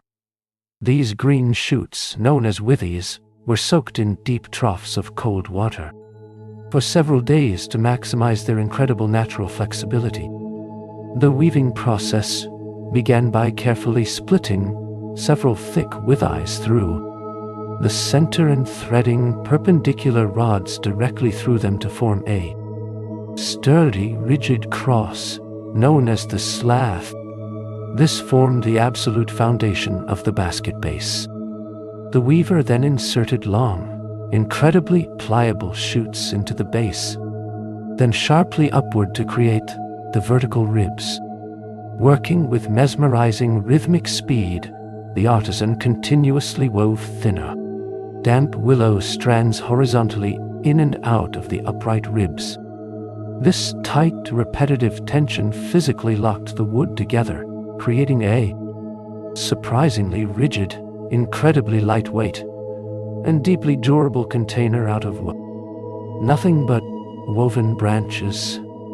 Processing the massive autumn harvest from the surrounding orchards into barrels of hard, preserving cider required the heavy, crushing mechanical power of the wooden cider mill. The process began by dumping thousands of ripe, sweet apples directly into a massive, circular stone trough. A heavy, solid stone wheel, attached to a central wooden pivot, was slowly pulled around the deep track by a single, blindfolded draft horse walking a continuous, quiet circle. The immense, crushing weight of the rolling stone methodically pulverized the whole apples, skin and core included, into a thick, highly aromatic and deeply pulpy mash known as pomace. This heavy, wet mash was then carefully shoveled into the center of a massive wooden screw press. Laborers layered the thick pomace between heavy filtering mats woven entirely from clean straw. Using long, heavy wooden hand spikes, they slowly, rhythmically turned their massive central screw, forcing a heavy wooden block downward with staggering, undeniable pressure. This incredible mechanical force squeezed perfectly clear, sweet golden juice through the straw mats, raining heavily into the waiting collection, vatsi, below. Securing the inner chambers from sudden intrusion required the construction of a heavy, unyielding oak doors, bound entirely by the absolute strength of clenched iron nails. Master carpenters selected long, deeply seasoned planks of heartwood oak, measuring nearly 3 inches thick. These heavy planks were laid perfectly flat and tightly joined edge to edge, using precise tongue and groove joints, permanently preventing any light or cold drafts from passing through. To guarantee absolute structural integrity, a second layer of thick oak planks was laid horizontally across the back. Rather than using delicate wooden pegs, the blacksmith provided hundreds of heavy, hand-forged iron nails with massive, protective square heads. The carpenter forcefully drove these thick iron spikes completely through both intersecting layers of solid oak. As the sharp tip of the heavy nail protruded out the other side, the craftsman used a heavy iron hammer to violently bend the tip over, driving it aggressively back down into the wood grain. This method, known as clench nailing, permanently locked the heavy timbers together, creating an impenetrable wooden shield that could withstand staggering physical force. Producing the massive quantities of wooden bowls and flat trenchers required for the daily meals relied on the steady rhythmic mechanics of the traditional spring pole lathe. The master bodger would first harvest fresh, unseasoned beech or ash wood, splitting the heavy logs with a series of iron wedges and a heavy wooden awl. Using a razor-sharp draw knife, he roughly shaped a cylindrical block before mounting it horizontally between 2 forged iron spikes. A long, sturdy leather strap was wrapped directly around this wooden block. One end of the strap was attached down to a heavy wooden foot treadle, while the other extended up to a long, highly flexible sapling pole anchored to the ceiling rafters. As the craftsman firmly pressed the treadle downward, the strap forcefully spun the wood toward him. He would lean into the spinning block with a curved steel gouge, smoothly peeling away long, curling ribbons of wet wood. When he released the pedal, the tension of the overhead pole instantly snapped the strap back, reversing the spin in an endless, mesmerizing rhythm. Transcribing the heavy ledgers within the steward's quiet quarters required the constant, meticulous preparation of highly precise writing instruments. The scribe began by carefully selecting the primary flight feathers of a large, mature goose, strongly preferring those naturally curved to fit perfectly within the writer's hand. To harden the soft hollow shaft, the quill was first buried deep in a container of heated, deeply refined river sand. This gentle, dry heat slowly baked the keratin, turning the opaque quill into a remarkably tough, beautifully translucent barrel. Once sufficiently cured, the scribe utilized a specialized razor-sharp penknife to perform a sequence of incredibly precise mathematical cuts. He first sliced the tip away at a sharp angle to expose the hollow interior, before carefully carving two perfectly symmetrical curved shoulders. A microscopic vertical slit was gently pressed down the exact center of the ewer. Tip, engineered to draw the heavy iron gall ink downward through simple capillary action. A final, horizontal cut created a perfectly flat, squared edge, ready to quietly sweep across the smooth parchment. Deep within the still room, the castle's herbalist performed the delicate, deeply chemical art of botanical distillation, capturing the pure, volatile essences of the garden. This slow, mesmerizing process utilized a complex two-part glass apparatus known as an alembic. The artisan began by heavily packing the rounded bottom vessel, the cucurbit, with massive quantities of freshly crushed lavender or sweet rose petals, completely submerging them in pure, cold rainwater. The cucurbit was then nestled securely over a small, heavily controlled charcoal brazier. A beautifully curved, dome-like glass head was placed perfectly over the top, completely sealed at the joint with a thick paste of wet clay and ground almonds to prevent any vapor from escaping. As the gentle heat slowly built, the water softly simmered, releasing a fragrant, invisible steam. This hot vapor rose naturally into the cool glass dome, instantly condensing into heavy, perfectly clear droplets of essential oil and aromatic water.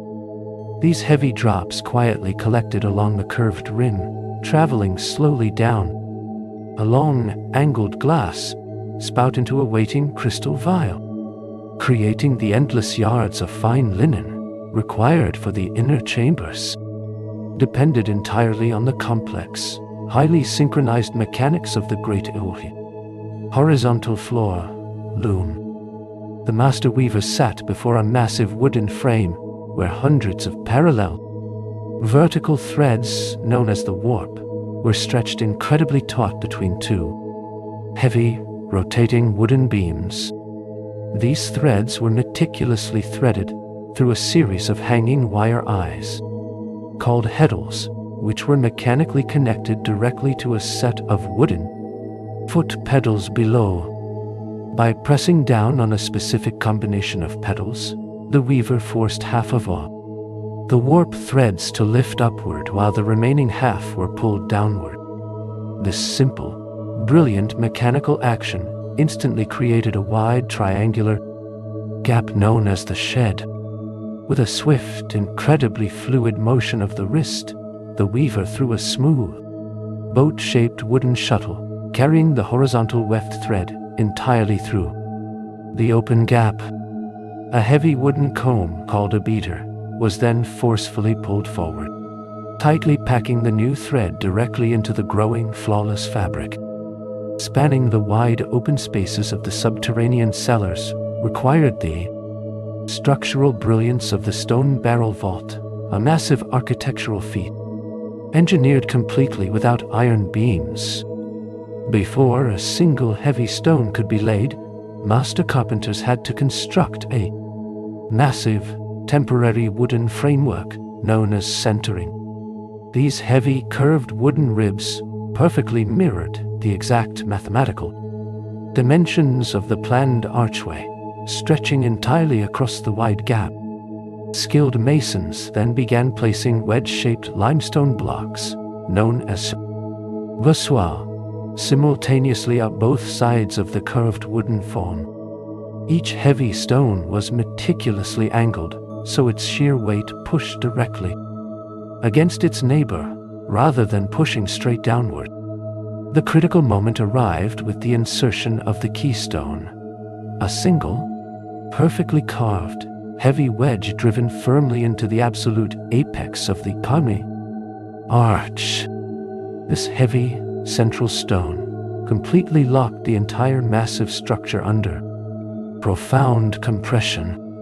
Once the mortar cured, the wooden centering was gently knocked away, allowing the staggering weight of the stone ceiling to support itself perfectly through undeniable, absolute gravity, providing the essential, shock-absorbing foundation for heavy plate armor.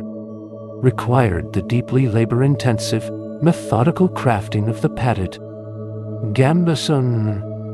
This thick, resilient garment was completely engineered to distribute massive kinetic force, constructed entirely from tough, highly durable layers of raw linen.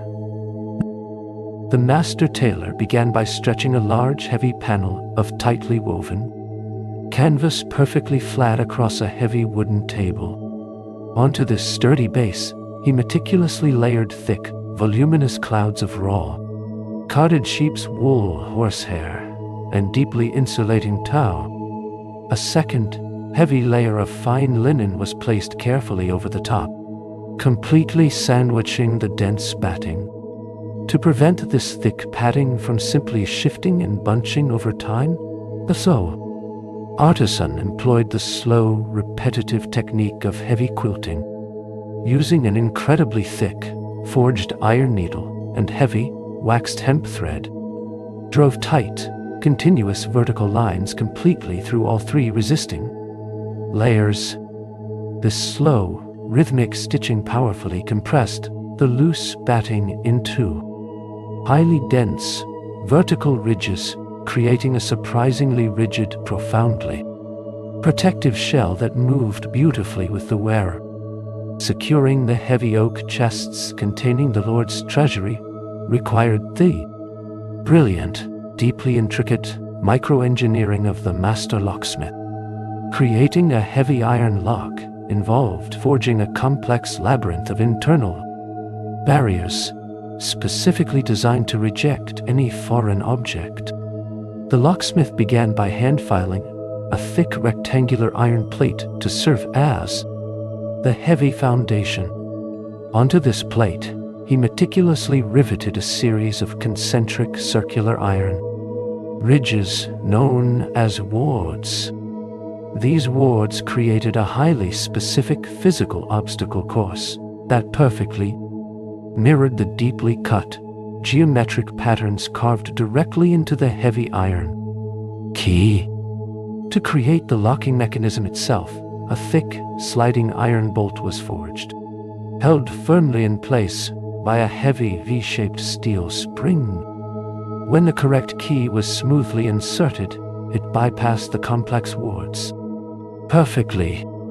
The flat edge of the key then pressed directly against a hidden notch in the sliding bolt, utilizing simple, undeniable leverage to force the heavy steel spring upward, quietly withdrawing the bolt with a deep, heavy, and immensely satisfying mechanical click. Fueling the blindingly hot forges of the castle blacksmiths required the slow, deeply controlled chemical transformation of raw wood into heavy, pure carbon. This highly dangerous, methodical process was managed by the colliers, worked silently in the deep forests.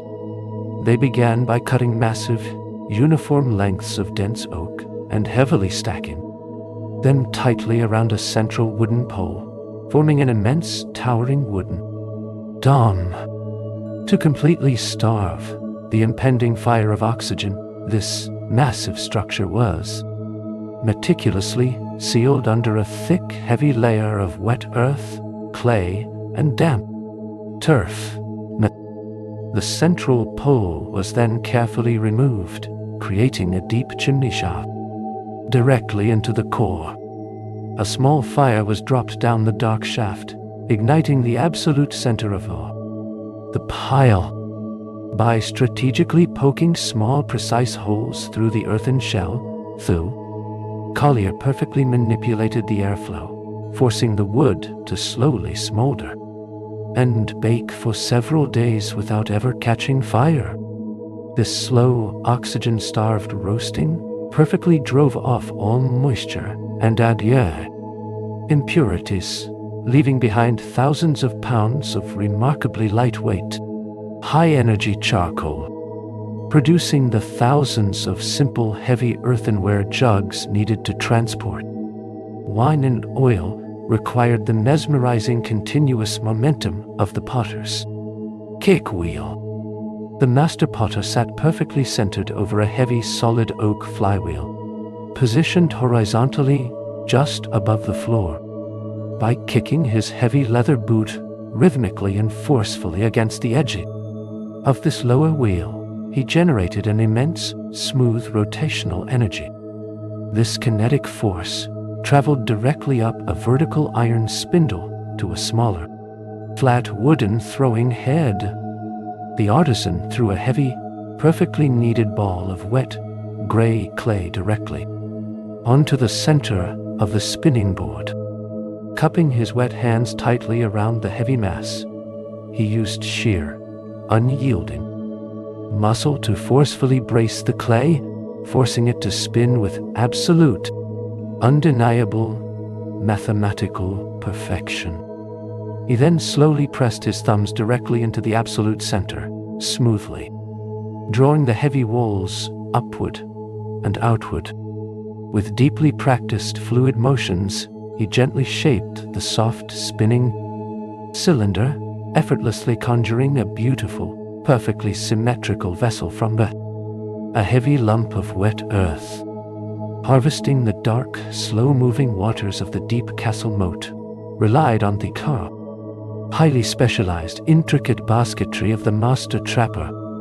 To capture the abundant silver eels, the craftsman wove long, complex conical traps entirely from unpeeled, remarkably pliable willow shoots. The process began by securing several long, heavy willow rods in a tight, circular bundle, slowly weaving thinner branches continuously around them to form a long, tapering outer shell. The true ingenuity of the trap, however, lay deeply within its internal geometry.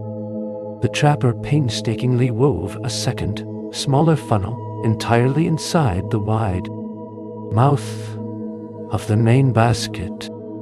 The thin, incredibly flexible willow tips of this inner funnel were left completely loose, creating a ring of soft, yielding wooden spikes that pointed sharply inward.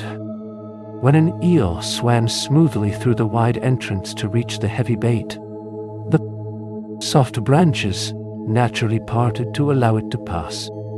However, the moment it tried to reverse direction, the flexible wooden spikes firmly locked together, perfectly and mechanically trapping the creature without requiring any moving parts. Providing the ambient music for the high table required the deeply specialized, delicate woodworking of the master luthier.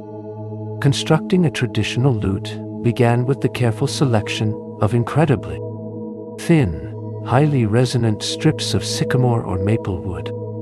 To form the sweeping, bulbous back of the instrument, the craftsman would painstakingly boil these thin wooden strips in a shallow copper vat until rigid cellulose fibers became profoundly soft and pliable. Bending them slowly over a solid wooden mold, he glued each curved ribe flawlessly to the next, using a heavy, warm adhesive derived from boiled animal hide.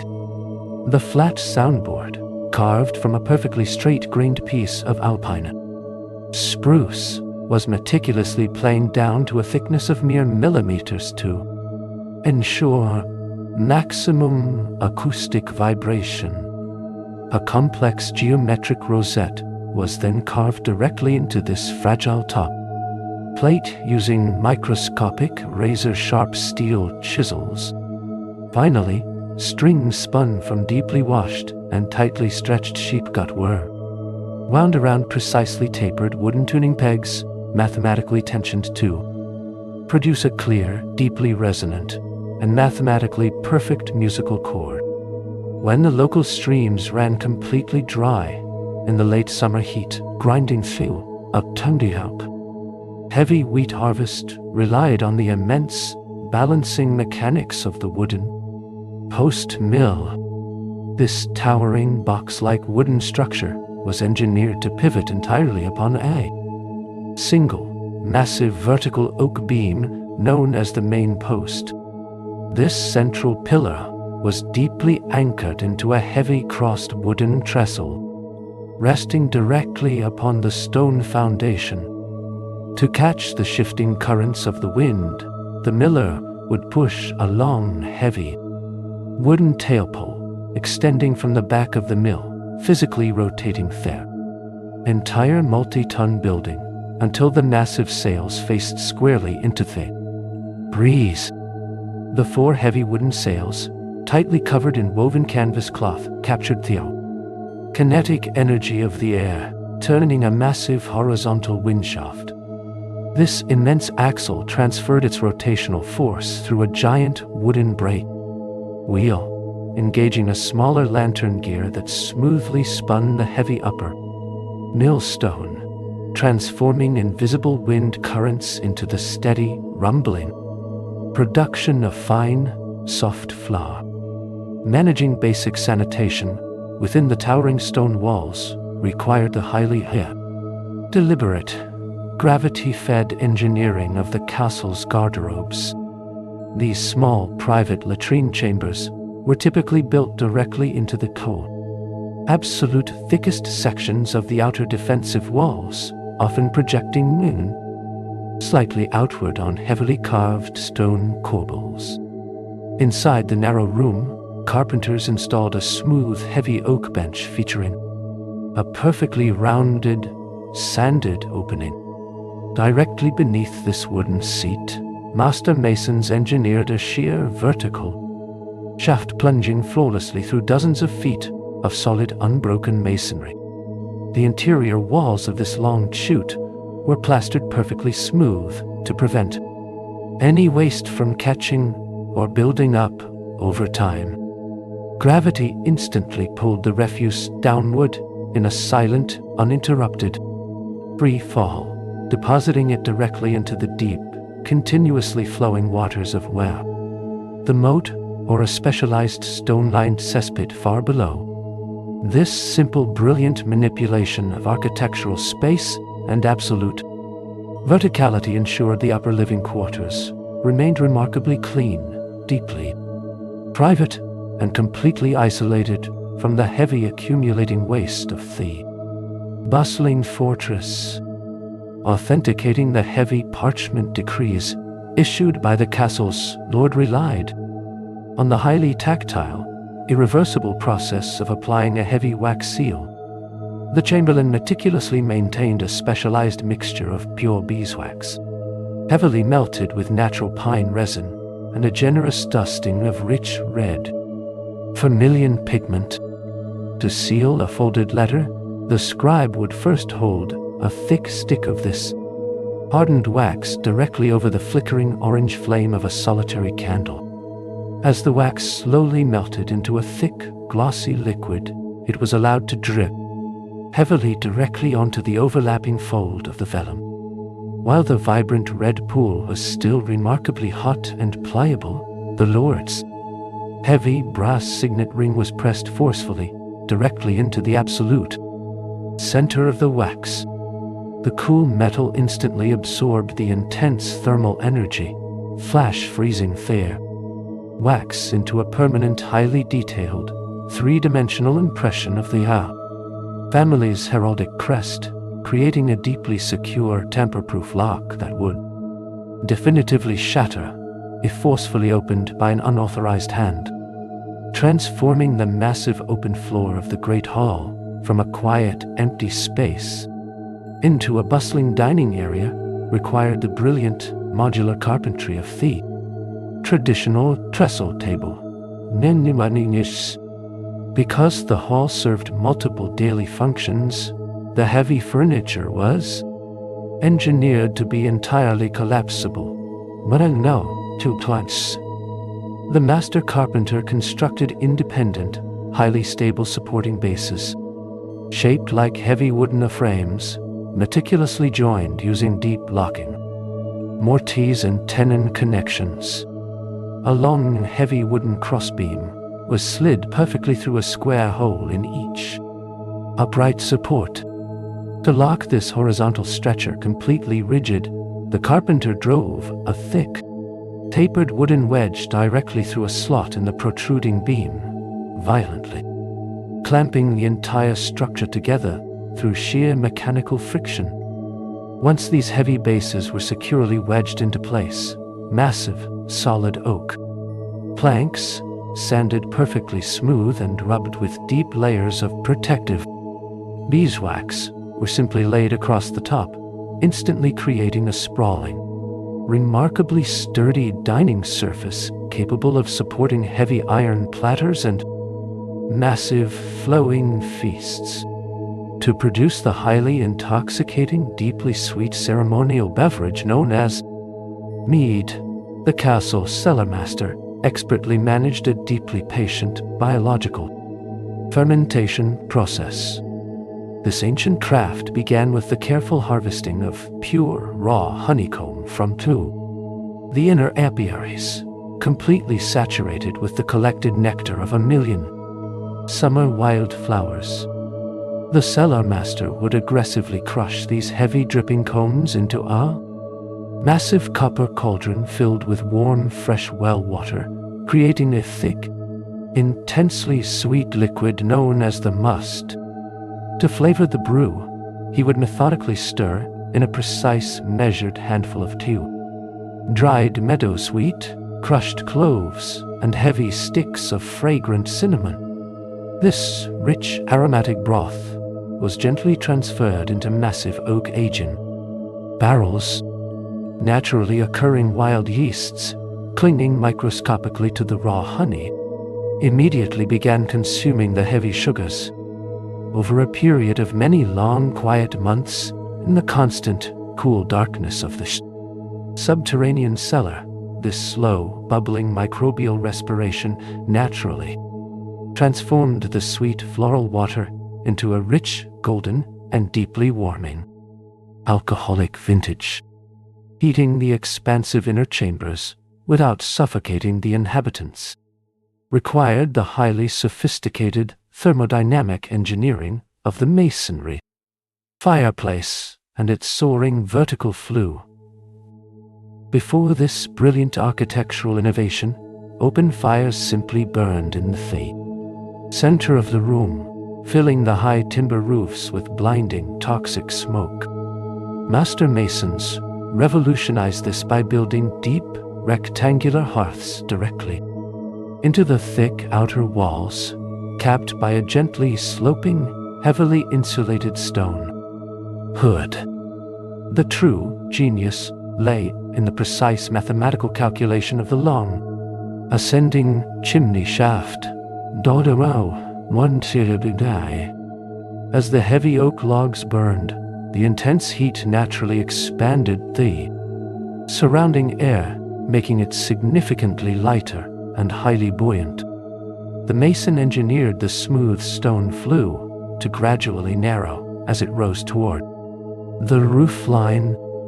This deliberate structural constriction continuously accelerated the hot, rising air, creating a powerful upward mechanical draft that naturally and flawlessly vacuumed the heavy wood smoke directly out of the chamber, leaving the Lord's private quarters completely clear, brilliantly warm, and deeply comfortable. Protecting the feet of the bustling castle staff required the meticulous, inverted craftsmanship of the master cobbler, who produced highly durable, flexible footwear known as turn shoes.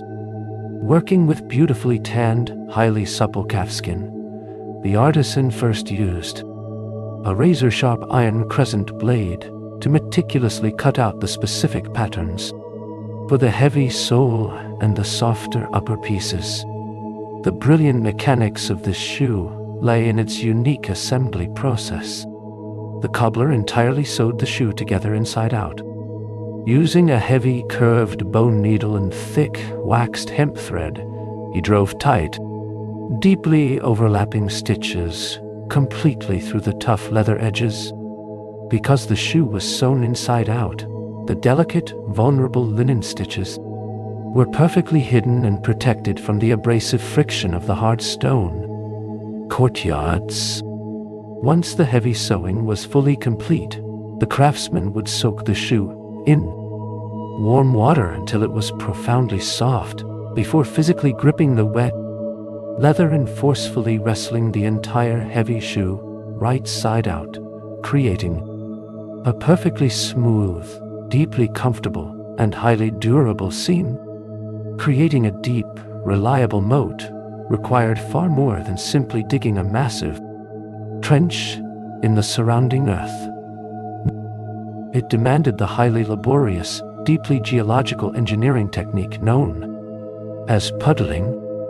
If engineers simply diverted a river into an earthen ditch, the heavy water would quickly seep completely down into the porous bedrock, leaving behind a useless, muddy perimeter. To perfectly waterproof the massive excavation, laborers mined thousands of tons of heavy, dense, deeply blue clay. This raw clay was meticulously spread across the absolute bottom and up the new, steep, sloping sides of the deep trench. A massive coordinated team of workers, and sometimes heavy, blindfolded draft horses, would slowly, continuously walk across the thick clay, aggressively, trampling it for days on end. This slow, methodical, rhythmic stomping mechanically completely crushed the microscopic soil particles, entirely forcing out any trapped air pockets. This relentless physical compression permanently transformed the loose clay into an absolute, unyielding, deeply waterproof geological barrier, perfectly sealing the trench to hold thousands of gallons of deep, dark, and protective water. Equipping the Lord's dressing chambers with fine, deeply personal grooming tools relied on the highly intricate, reductive carving skills of the master horner. The artisan primarily utilized the heavy, discarded antlers of mature red deer, or the thick, dense shin bones of slaughtered cattle. These tough, incredibly resilient biological materials first had to be boiled vigorously in deep iron vats of highly alkaline ash water to completely dissolve any remaining animal fats and profoundly soften the rigid calcium matrix. Using a small, razor-sharp iron hand saw, the craftsman would carefully slice the heavy bone into thin, perfectly flat, rectangular plates. The delicate process of creating a fine-tooth grooming comb required incredible, deeply focused precision. The artisan would mount the bone plate securely in a heavy wooden vise, using a specialized double-bladed steel saw called a stada. He methodically, rhythmically cut down into the hard bone, creating dozens of perfectly parallel, flawlessly spaced, and incredibly fine teeth, producing a beautiful, deeply durable instrument capable of smoothing the thickest, heaviest velvet garments or the finest human hair. To summon the castle inhabitants for daily chapel or evening meals, master founders performed the highly dangerous, incredibly hot process of casting a massive bronze bell. The artisan began by constructing a perfectly scaled core of heavy clay and animal hair built directly over a brick foundation. This core was carefully covered with a false bell made entirely of soft beeswax, which was meticulously carved with intricate raised lettering and holy figures. A thick outer layer of liquid clay, the cope, was then painted perfectly over the wax. Once dried, a raging charcoal fire was built inside the brick foundation, slowly baking the heavy clay and causing the inner wax to completely melt and quietly drain away. This brilliant ancient technique, known as lost wax casting, left a perfect, hollow negative space deep within the clay mold.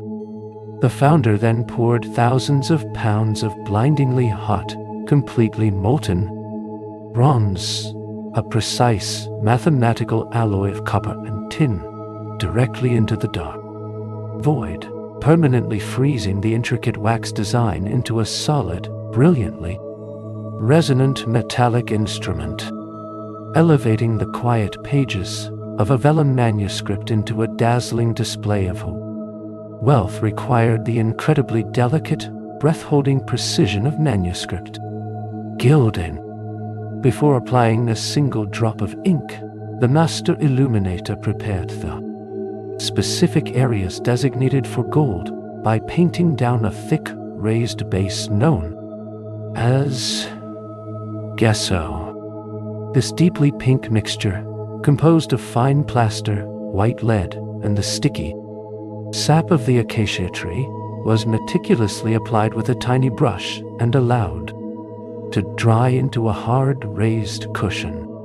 The artisan would then gently breathe directly onto the dried gesso, using the microscopic humidity of their own warm breath to perfectly reawaken the glue.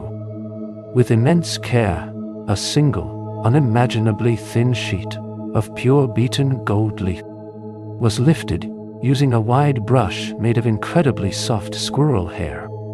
The gold was floated perfectly onto the sticky cushion.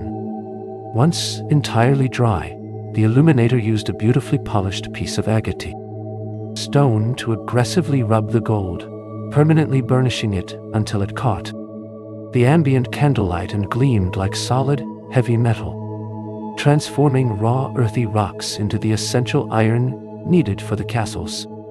Hinges and heavy nails required the slow, deeply transformative chemistry of the bloomery furnace. Deep within the outer ward, laborers constructed a tall, chimney-like structure, entirely from dense, heavily heat-resistant clay. The painstaking process began by continually feeding a roaring fire with perfectly alternating layers of crushed dark iron ore and pure hardwood charcoal. Heavy leather bellows pumped in a relentless rhythmic cycle by the master. Smelters' apprentices forced massive quantities of oxygen directly into the absolute base of the clay furnace. This intense, concentrated blast of air raised the internal temperature to staggering extremes, fundamentally altering the chemistry of the rocks. Unlike modern furnaces, the iron never actually melted into a liquid pool. Instead, the intense carbon monoxide naturally stripped the oxygen directly from the heavy ore, causing the iron particles to slowly weld together into a spongy, glowing, solid mass known as a bloom, ready to be violently hammered to expel the remaining glossy slag, providing highly durable, shatterproof drinking vessels for the bustling lower halls relied on the deeply specialized leather-working craft of creating traditional blackjack. The master bottle maker began with heavy vegetable-tanned cowhide, utilizing a remarkably sharp, curved steel knife to meticulously cut out a large, sweeping main body and a perfectly circular flat base. To permanently join these thick, stubborn pieces, the artisan used an iron awl to punch perfectly spaced holes, vigorously stitching the leather together with heavy hemp thread completely saturated in natural pine pitch. Once the rough, heavy cylinder was fully assembled, the crucial process of hardening began. The leather jug was completely submerged into a massive, heavy iron cauldron of vigorously boiling water. This sudden intense thermal shock caused the natural collagen fibers within the thick hide to rapidly shrink and powerfully contract. The artisan would then quickly force a smooth wooden mold directly inside the wet, shrinking vessel, shaping it perfectly before pouring in boiling beeswax to deeply line the interior, creating a permanently rigid, deeply waterproof, and remarkably resilient jug. to illuminate the sprawling servant quarters and heavy agricultural barns. Without wasting the highly expensive precious beeswax, attendants continuously manufactured thousands of humble, highly effective rushlights.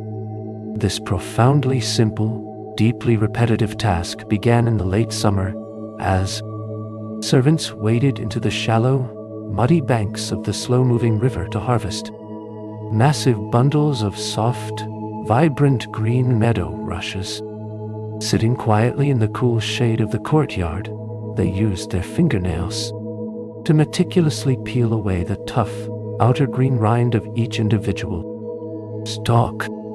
Crucially, they left one single, incredibly thin strip of the outer bark completely intact, providing the necessary structural spine to support the highly fragile, deeply absorbent white inner pith. Once thoroughly dried in the warm autumn sun, these long, delicate strips of white pith were simply drawn entirely through a long, iron trough filled with warm, melted animal fat, saved directly from the kitchen's roasting spits. The dried pith naturally absorbed the heavy grease, creating a long, slow-burning, completely free, and remarkably steady source of warm evening light, supplying the massive continuous demand for firewood and fresh timber without completely destroying the surrounding forests. Required the highly sustainable, deeply ecological practice of woodland coppicing. Castle foresters understood that certain native species, like hazel, ash, and sweet chestnut, possessed a remarkable biological resilience. Rather than chopping a massive tree down and permanently killing the heavy roots, the forester would use a razor-sharp, heavy iron billhook to cleanly sever the trunk just a few inches above the soft forest floor. This deliberate, highly calculated physical trauma instantly triggered the tree's dormant survival mechanisms. By the very next spring, the surviving stump, known as a stool, would rapidly push up dozens of perfectly straight, highly flexible new shoots. The forest was mathematically divided into distinct, carefully managed sections, with the woodcutters moving systematically from one area to the next in a slow, revolving cycle. This brilliant, endless rotation ensured that the castle always had a perfect, continuous supply of perfectly straight wooden poles for wattle fencing, tool handles, and heavily roaring hearths, safeguarding the castle's precious linens and heavily embroidered garments. Required master carpenters to construct massive, unyielding oak chests using the brilliant, interlocking geometry of the dovetail joint. This highly advanced woodworking technique completely eliminated the need for heavy iron nails, relying entirely on the absolute physical tension of the wood itself. Working with perfectly squared, heavily seasoned planks of solid oak, the carpenter utilized a delicate, fine-toothed brass-backed saw to meticulously cut a series of flaring, wedge-shaped pins into the absolute end of the first board. He then placed these carved pins perfectly over the edge of the adjoining board, using a deeply sharpened steel scribe to scratch their exact, specific outline directly into the hard grain.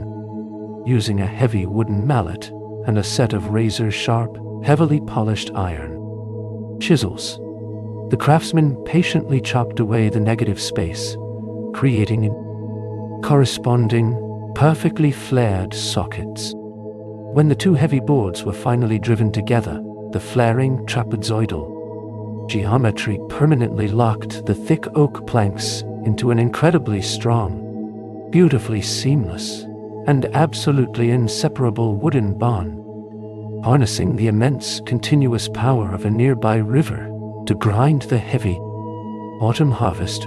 Required the highly calculated fluid dynamics of the overshot water wheel. Unlike a simple undershot wheel, that merely dips into a flowing stream. Overshot design mathematically maximized the absolute force of gravity. Master engineers meticulously dug a long, gently sloping trench, known as a leat, to quietly divert water entirely away from the main river. This channel transported the heavy water perfectly along the high ridge of the Q valley, ending at a highly controlled wooden sluice gate suspended directly above the massive circular oak wheel. When the heavy gate was slowly cranked open, the rushing water poured directly into a series of deeply angled wooden buckets built perfectly into the outer rim.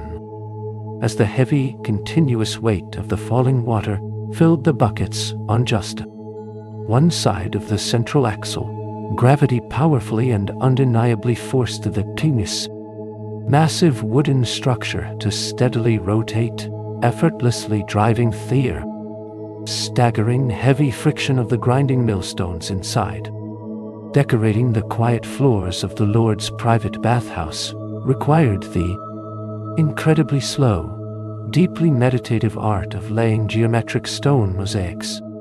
The master mosaicist began by meticulously sorting thousands of tiny, perfectly cubed stones, known as tesserae, entirely by their natural color and specific mineral density.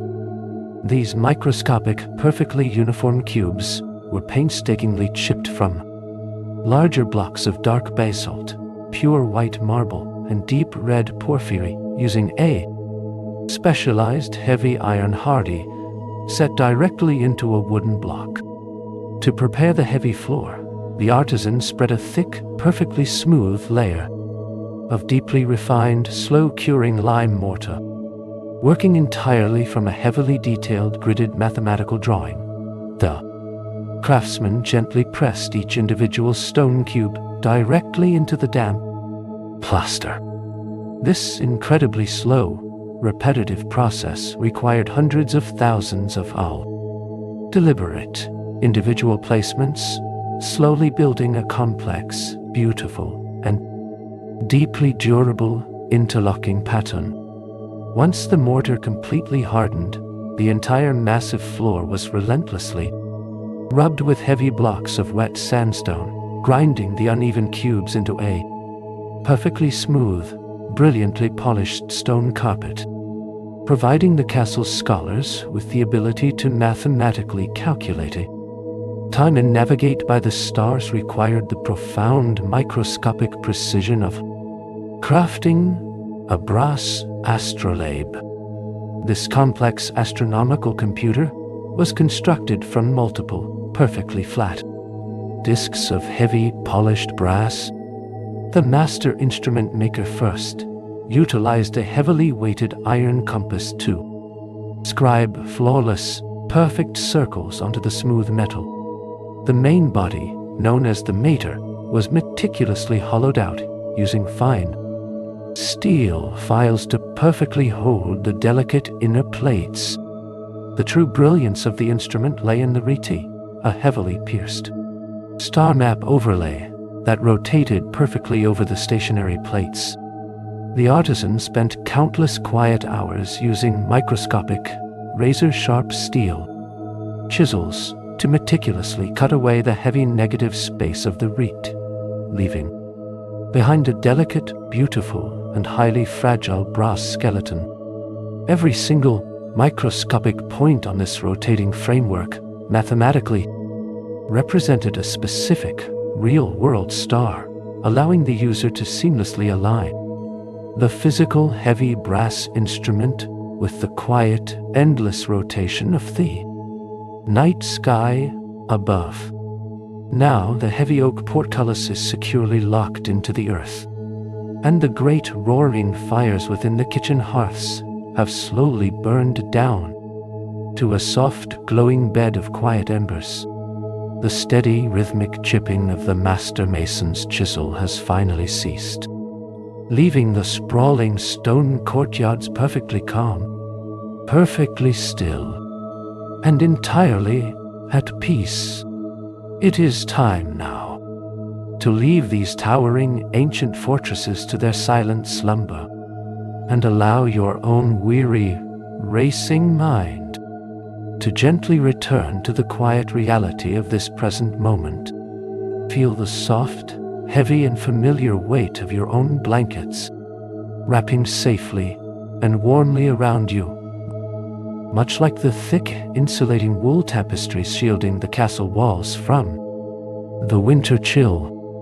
The colossal, unyielding blocks of limestone have softly given way to the deep, yielding comfort beneath your fingertips. You are entirely safe here, within the walls of your own private sanctuary, completely sheltered from the heavy, demanding, and relentless currents of the waking world outside. Take one last slow and incredibly deep breath in, filling your chest with calm, quiet, and deeply purifying air. And as you exhale softly, release every final trace of tension from your resilient body. Let your shoulders sink heavily and completely into the mattress. Feel the muscles in your face soften and smooth away into perfect stillness. And allow your arms and your legs to become wonderfully relaxed, completely and absolutely at ease. There are no more heavy stone walls to build today, no vast wooden gates to secure, and absolutely nowhere else you need to be. Just this perfect, unbroken, and profound stillness, completely surrendering your resting mind and your quiet body to the gentle, enduring embrace of the night. Sleep well, and good night.